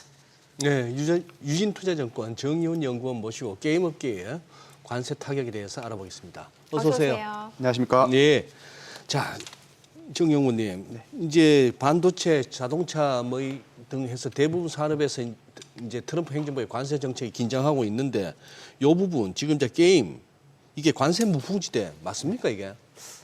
정확히 얘기해서는 두 개로 나눠서 봐야 될 것 같아요. 두 개로? 관세와 무풍 이렇게 봐야 될 것 같아요. 관세와 관세 영향이 있냐 없냐. 네네. 네. 그러면 게임 만약 관세 영향이 없다라고 하면 과연 무풍지대일까? 이렇게 두 개로 나눠서 봐야 될 것 같은데 예. 먼저 관세 영향은 상대적으로 적다라고 말씀을 드릴 수 있을 것 같습니다. 왜 그러냐면 국내 게임 시장 같은 경우에는 전체 시장의 거의 85% 가까이가 온라인 소프트웨어 게임 매출로 발생이 되고 있거든요. 그러다 보니까 소프트웨어는 관세 대상이 아니기 때문에 국내 게임 업계에 대해서는 상대적으로 관세와 관련해서 영향이 그렇게 많지는 않지 않나라고 볼 수도 있고 예. 추후에 또 말씀을 드리겠지만 이제 영향을 받을 수 있는 부분은 결국에는 콘솔 기기, 하드웨어에서의 비용 증가가 있을 수 있습니다. 그러니까 우리가 사는 게임기 자체가 비싸지면 소비자 입장에서는 아무래도 게임기를 좀 덜 구매하게 되고 예. 게임기를 덜 구매하게 되면 관련해서 소프트웨어 관련된 매출이 좀 줄어들 수는 있으나 국내 같은 경우에는 상대적으로 그 비중 자체가 적기 때문에 관세와 관련해서는 영향은 좀 상대적으로 덜하다 이렇게 말씀드릴 수 있으나 근데 다만 관세와 관련된 부분이 덜하다라고 해서 게임 섹터 내가 무풍지대냐 사실 그건 아니거든요. 그러니까 아무래도 국내 게임 시장 같은 경우에는 관세와 개별적으로 최근 몇 년간 꾸준히 국내 모바일 게임 시장이 조금씩 주춤하게 되면서 국내 게임사들이 모바일 게임 시장에서 좀 부진한 모습을 보이면서 관련해서 주가는 좀 그렇게 좋지 못한 상황입니다. 지금 4월 1일 이제 상호관세 발표 이후 대상에 포함되는지 아닌지 이 세부 품목이 공개되고 있는데 보니까 그 게임용 하드웨어, 콘솔 이건 대부분 포함되고 이러다 보니까는 이제 게임 업계 자체도 뭔가 좀 관세 그 무풍지대는 아니구나라는 생각을 할 수밖에 없을 것 같아요. 이게 지금 시장에서 우려하고 있는 부분은 예. 사실 국내보다는 전 세계적으로 봤을 때 콘솔 게임 매출 비중은 높거든요. 그러니까 국내에서는 좀 작은 편이긴 한데 전 세계적으로 봤을 때는 콘솔 기기에 대한 의존도가 굉장히 높은 상황입니다. 근데 지금 현재 문제가 되고 있는 것은 하드웨어에 들어가는 그런 부품 가격도 지금 올라가고 있고 그리고 게임기 자체에도 관세가 적용될 것으로 전망이 되면서 지금 하드웨어를 만드는 대표적인 기업들 닌텐도라든지 소니라든지 엑스박스가 이제 가격들을 다 올리고 있는 추세입니다. 그래서 지금 전문 기관에서는 향후 2년 내에 20% 가까이 하드웨어 기기 가격이 오를 것이라는 전망이 나오면서 아까 서두에서 말씀드린 것처럼 하드웨어 가격 인상에 따른 게임 업계가 위축되는 거 아니냐라고 하는 그런 우려들이 전 세계적으로는 지금 현재 팽배해 있는 상황입니다. 그래요. 지금 그리고 요 이제 아까 말씀하신 콘솔. 네. 이 콘솔이 이거죠, 이거. 네, 맞습니다. 게임기. 게임기. 네. 이거는 어차피 관세가 부과될 거 아니에요. 네. 근데 지금 근데 미국으로 그렇게 많이 나갑니까, 저게? 우리 게임 쪽에. 미국으로 굉장히 많이 나가죠. 아, 제일 그래요? 이제 콘솔 시장이 제일 비중이 큰 지역이 어디냐면 네. 북미 지역이랑 유럽 지역입니다. 아. 예, 우리나라 같은 경우에는 사실 아시아 지역 같은 경우에는 이제 흔히들 게임을 한다라고 하면 보통 떠올리는 게 컴퓨터, PC로 하거나 아니면 모바일로 게임을 네. 하는 걸 굉장히 이제 좀 많이 떠올리시는데 예. 북미나 유럽 지역에 있는 유저들 같은 경우에는 게임하면 게임기로 게임을 해야지. 물론 모바일 스마트폰이 등장하고 나서 네. 모바일 게임 시장도 물론 많이 커졌지만 이제 글로벌 시장에서 봤을 때는 콘솔 기기의 매출 비중도가 굉장히 높거든요. 그러다 보니까 지금 현재 콘솔 기기 가격이 오르는 것에 대해서 많이들 불안해하고 있어요. 그래서 이제 좀 우스갯소리로 나오는 게 뭐냐면 미국 국민들은 관세에 대해서 잘 모르시는 분들도 많았는데 게임 유저들 같은 경우에는 콘솔 기기 가격 상승으로 이게 관세가 정말 영향을 우리 생활에 많이 미치는구나라고 느낄 정도로 그럴 수가 있다. 지금 영향을 좀 많이 미치고 있는 것으로 파악이 되고 있습니다. 예. 지금 이제 미중 간의 관세 전쟁이 격화되다 보니까 이제 중국 입장에서 보게 되면은 지금 계속해서 우방국과 좀 결속을 강화하기 위한 움직임을 볼 수밖에 없을 것 같은데 그러다 보니까 이제 한한령 해제에 대한 기대감이 이제 뭐 우리나라를 비롯해서 상대 교역국들 좀 높아지고 있는 것 같은데 만약에 진짜 한한령이 해제된다라고 하면 실질적으로 어느 정도 수혜를 예상해 볼 수 있는 것 같아요?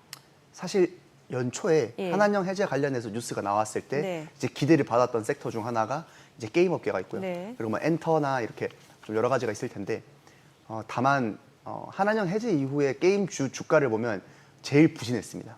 상대적으로 다른 기대를 받았던 네. 섹터에 비해서. 그게 왜 그러냐면 제가 몇 가지 좀 말씀을 드려야 되는 게 첫 번째로는 일단 게임 업계에서 국내 게임사가 중국의 게임을 출시하기 위해서는 중국 당국의 허가가 필요합니다. 그걸 저희는 판호 발급이라고 하고요. 네. 판호 발급이 되지가 않으면 게임을 출시할 수가 없어요, 중국에서. 그러다 보니까 한한령 때는 이 판호 발급을 완전히 막아놨었거든요. 그러면 이번에 한한령이 해제가 되면서 판호 발급이 시작되는 거 아니냐가 돼야 되는데 사실 판호 발급이 시작된 지는 몇 년 됐습니다. 네. 그러니까 사실상 한한령이 해제되기 전부터 판호 발급은 되고 있었고 그렇다면 판호 발급이 이루어지고 나서 기대만큼의 국내 게임사들의 성과가 있었느냐? 그 성과가 부족했습니다.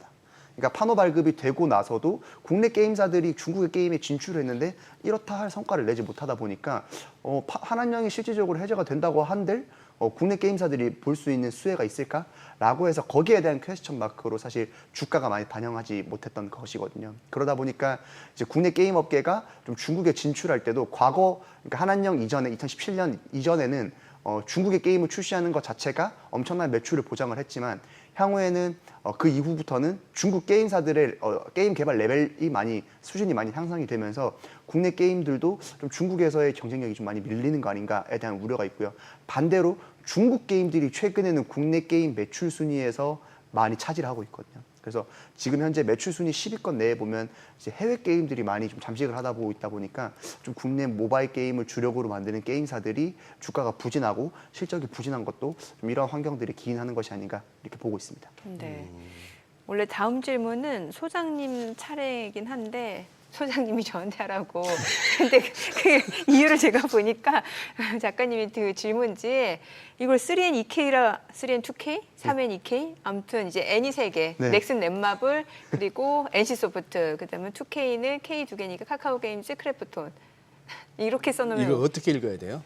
3N 2K? 3N2K, 3N 3N2K 2K? 뭐 저도 오늘 처음 봤어요. 사실 상관이 없는 게 왜 그러냐면 이게 매 분기마다 그 스펠링만 조금씩 바꿔서 네. 기사가 많이 올라와요. 이거 왜 그러냐면 게임 업계가 워낙 이제 좀 떠오르는 예. 게임 업체가 있으면 좀 떨어지는 게임사가 있고 예전에는 네. 뭐 3N이라고 해가지고 뭐 네. 전통적인 강자들 넥슨, 넷마블 이렇게 해서 했었는데 네. 이제 시간이 갈수록 이게 조금씩 스펠링만 계속 바뀌더라고요. 저도 네. 그래서 매번 이게 바뀐 거 보고 이번에는 요즘에는 이걸로 좀 기사로 나오고 있는구나 해서 그러니까 이렇게 용어를 만드는 거 참 대단한 것 같아요. 공부를 해야 되잖아요. 네, 맞습니다. 예, 이 게임사들 1분기 실적 어떻게 전망하세요? 제가 아까 서두에서 말씀드린 것 중 핵심 중 하나가 관세도 중요하지만 무풍이냐가 중요하다고 말씀을 드렸잖아요.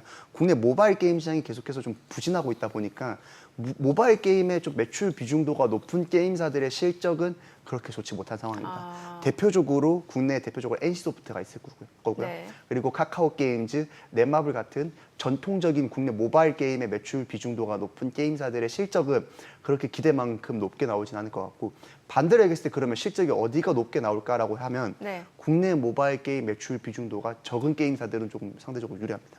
대표적으로 크래프톤이 될 것 같아요. 그래요. 크래프톤 같은 진짜 경우에는 많이 올랐네요. 예, 크래프톤 같은 경우에는 이 배틀그라운드라고 하는 펍지 IP가 글로벌 IP거든요. 그러다 보니까 국내 매출 비중도가 그렇게 높지가 않습니다. 네. 그러다 보니까 이게 지난해 트래픽이 굉장히 이제 유저 트래픽이 꾸준히 오르면서 실적도 같이 우상향했는데 올해 1분기에서 그래서 좀 지난해 연말 같은 경우에는 좀 걱정이 있었어요. 왜냐하면 지난해 너무 트래픽이 많이 오르다 보니까 올해 1분기도 오를 수 있을까. 그런데 그 우려를 불식시키는 것처럼 이제 IP 트래픽이 더 올라가면서 지금 1분기 실적에 대한 기대감도 많이 올라가 있고 주가도 거기에 대해서 반응을 해서 지금 꾸준히 우상향하고 있는 모습을 그리고 있습니다.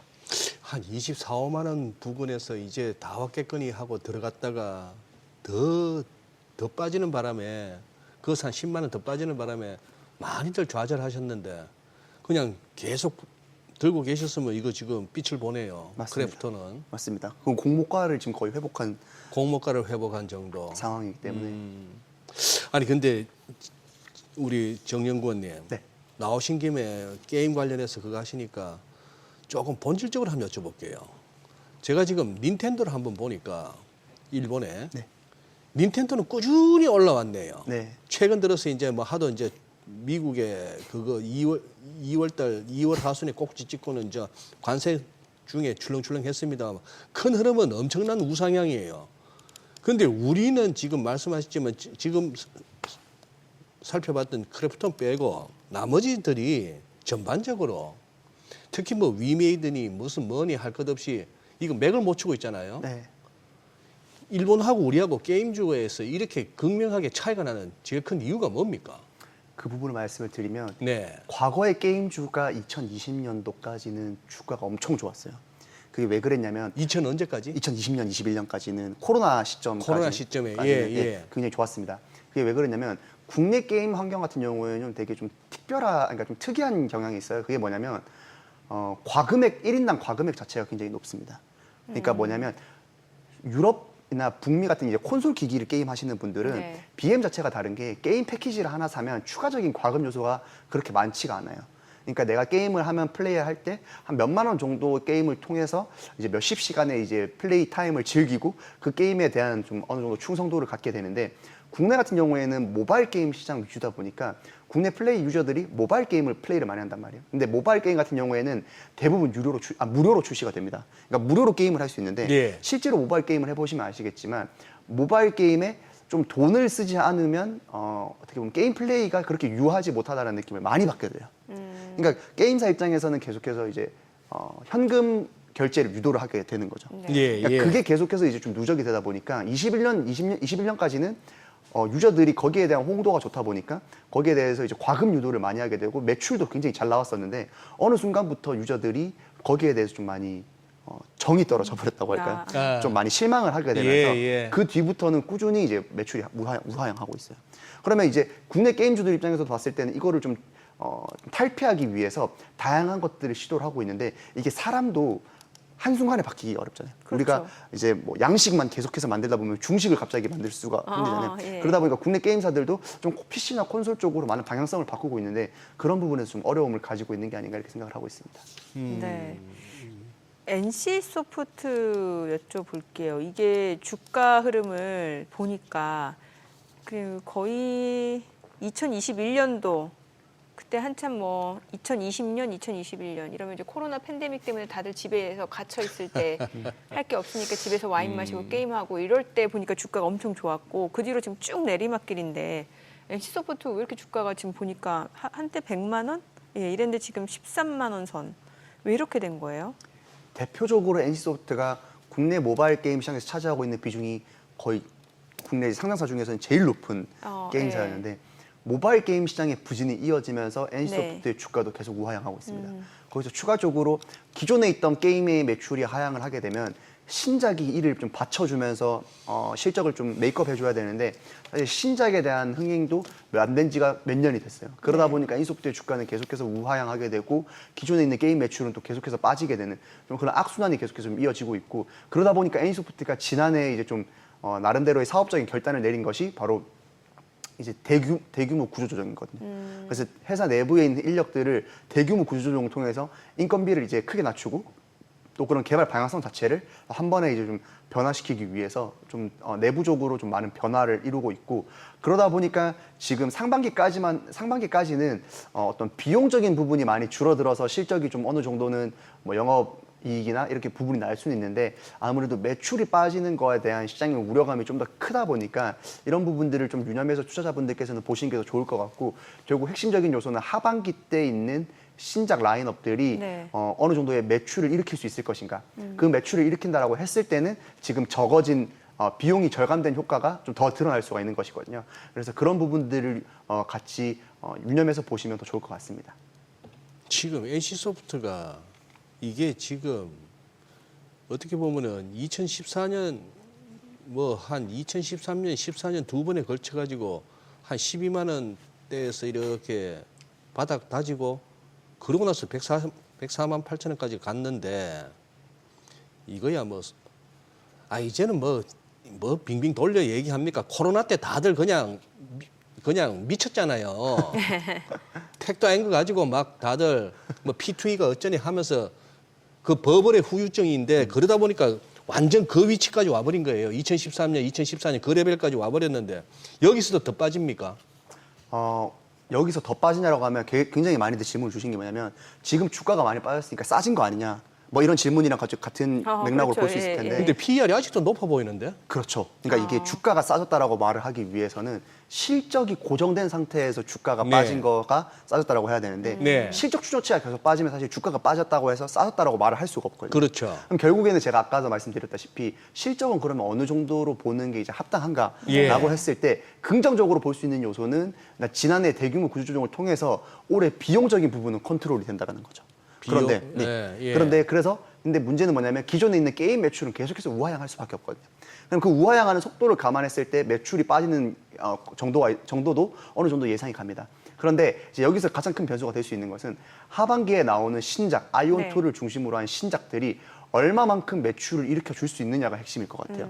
근데 지금 시장에서 이 정도 주가가 빠진 것은 하반기에 나오는 실적도 그렇게 대단치는 않을 것이다라고 하는 좀 우려가 더 섞여 있기 때문에 네. 지금 주가는 더 낮아져 있는 상태거든요. 근데 반면에 그럼 여기서 주가가 반등할 수 있는 요소는 무엇이 있을까 했을 때 만약에 하반기에 있는 매출이 좀 더 나와준다라고 하면 이제 여기에서 좀 주가가 반등할 수 있는데 아무래도 그 부분이 쉽지만은 않은 상황입니다. 아, 그러면은 연구원님이 개인적으로 게임주 내에서 가장 괜찮아 보이는 종목은 뭐예요? 최선 호주랑 차선 호주를 좀 말씀을 나눠서 말씀을 드리고 싶은데 최선 호주는 역시 크래프톤이죠. 크래프톤. 지금 현재 글로벌 IP 매출 트래픽이 지금도 우상향을 하고 있고 올해도 지금 인조이를 비롯해서 많은 신작들이 좀 포진해 있기 때문에 실적 그리고 신작까지 측면에서 봤을 때 크래프톤을 최선 호주로 말씀을 드리고 싶고 차선 호주로는 네. 네오위즈를 말씀을 드리고 싶어요. 네오위즈. 네오위즈에 대해서 투자자분들이 좀 기억이 가물가물하신 분들도 네. 계실 텐데 이제 2년 전에 이제 피해 거짓이라는 IP를 통해서 굉장히 게임성에 대해서 좀 많은 호평을 받았는데 그 이후에 좀 신작이 좀 부재하다 보니까 주가가 좀 우하향하는 그림을 그렸었거든요. 그런데 올해 중순에 피해 거짓의 DLC 버전인 피해 거짓 서곡이 이제 출시가 되고 또 하반기랑 내년도 같은 경우에는 신작 지금 모멘텀까지 갖추고 있기 때문에 만약에 실적과 관련된 좀 안정적인 투자를 좀 선호하신다라고 하면 저는 크래프톤을 말씀을 드리고 싶고 좀 신작과 관련해서 좀 모멘텀 있는 플레이를 하고 싶다라고 보시는 분들은 네오위즈를 말씀을 드리고 싶습니다. 저 화면에 피해 거짓 성공이라고 나와 있는데 저 피해 거짓을 뭘 따로 다운표를 하든지 해야 될 것 같은 게 저거 모르면은 피해 거짓 성공이 뭔 말인가? 피해 거짓 자체가 IP 이름입니다. IP 이름. 네, 라이즈 오브 P라고 해서 네. 게임 이름이 피해 거짓이에요. 네, P가 그러니까 뭔데요? 자막에 거기를 좀 따로 분류를 이렇게 피해 거짓 성공. P가 뭔데요 지금? P가 피노키오 할 때 그 P입니다. 그래서 게임 캐릭터 자체가 네. 그 이제 사람으로 점점 이제 변화가는 그런 게임 캐릭터인데 그게 이제 게임을 플레이를 하면서 이제 좀 캐릭터가 조금씩 변화가 되는 거거든요. 그래서 그 피노키오 장르를 모티브로 해서 만든 게임이 피해 거짓이라는 게임인데 글로벌적으로 처음 선보인 IP임에도 불구하고 굉장히 유저들의 글로벌 유저들로부터 호평을 받았어요. 호평 이렇게 받아가지고 혹평이 아니고 호평. 호평. 네. 안 좋은 평가를 받았다고요? 아니요. 좋은 호평. 호평. 네, 네. 혹평이 아니고 호평. 네, 그래서 네. 좋은 평가를 받았기 때문에 그런 개발력이나 IP 인지도 면에서도 기대하시면 좋을 것 같습니다. 지금 저기도 그거죠. 판교죠, 저 게임 쪽도. 네, 맞습니다. 네. 그 요새 일찍 불 꺼지던데. 저녁에 뭐 호프집도 좀 썰렁한 것 같고 예전 같지가 않고. 그러네요. 그 대학생 때 스타크래프트가 진짜 인기였는데. 갤럭으로 30분 버티다 보면 뒤에서 이제 그만하시지. 야 나와라 네. 이 소리도 듣고 했는데 네. 참 가물가물한 옛날 얘기입니다. 네. 아니, 시간이 조금 여유 있는데 네이버하고 카카오 짧게 좀 말씀 주실 수 있을까요? 네이버 카카오 같은 경우에는 지금 아무래도 두 가지 측면을 보셔야 될 것 같아요. 두 첫 가지? 번째는 AI와 관련된 부분에서 네이버 카카오가 어떤 입장을 가지고 있고 과연 전망이 어떻게 될 것이냐가 첫 번째고 두 번째는 실적과 관련해서 지금 네이버 카카오가 몸담고 있는 그런 광고나 커머스나 컨텐츠 쪽이 어쩌냐가 이제 중요할 것 같은데 네. 사실 두 개 다 우호적이지 못한 상황이에요.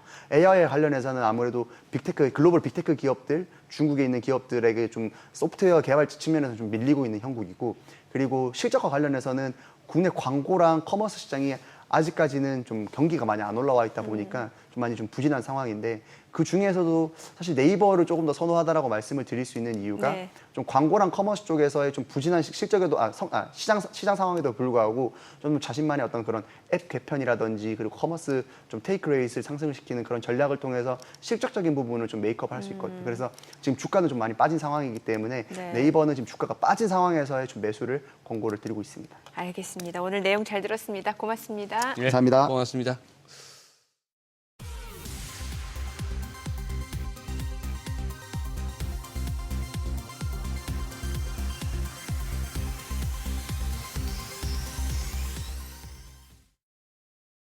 네, 오늘 시장 흐름 괜찮네요. 뭐 지금 코스피 2,494 그리고 코스닥 720선까지 올라왔습니다.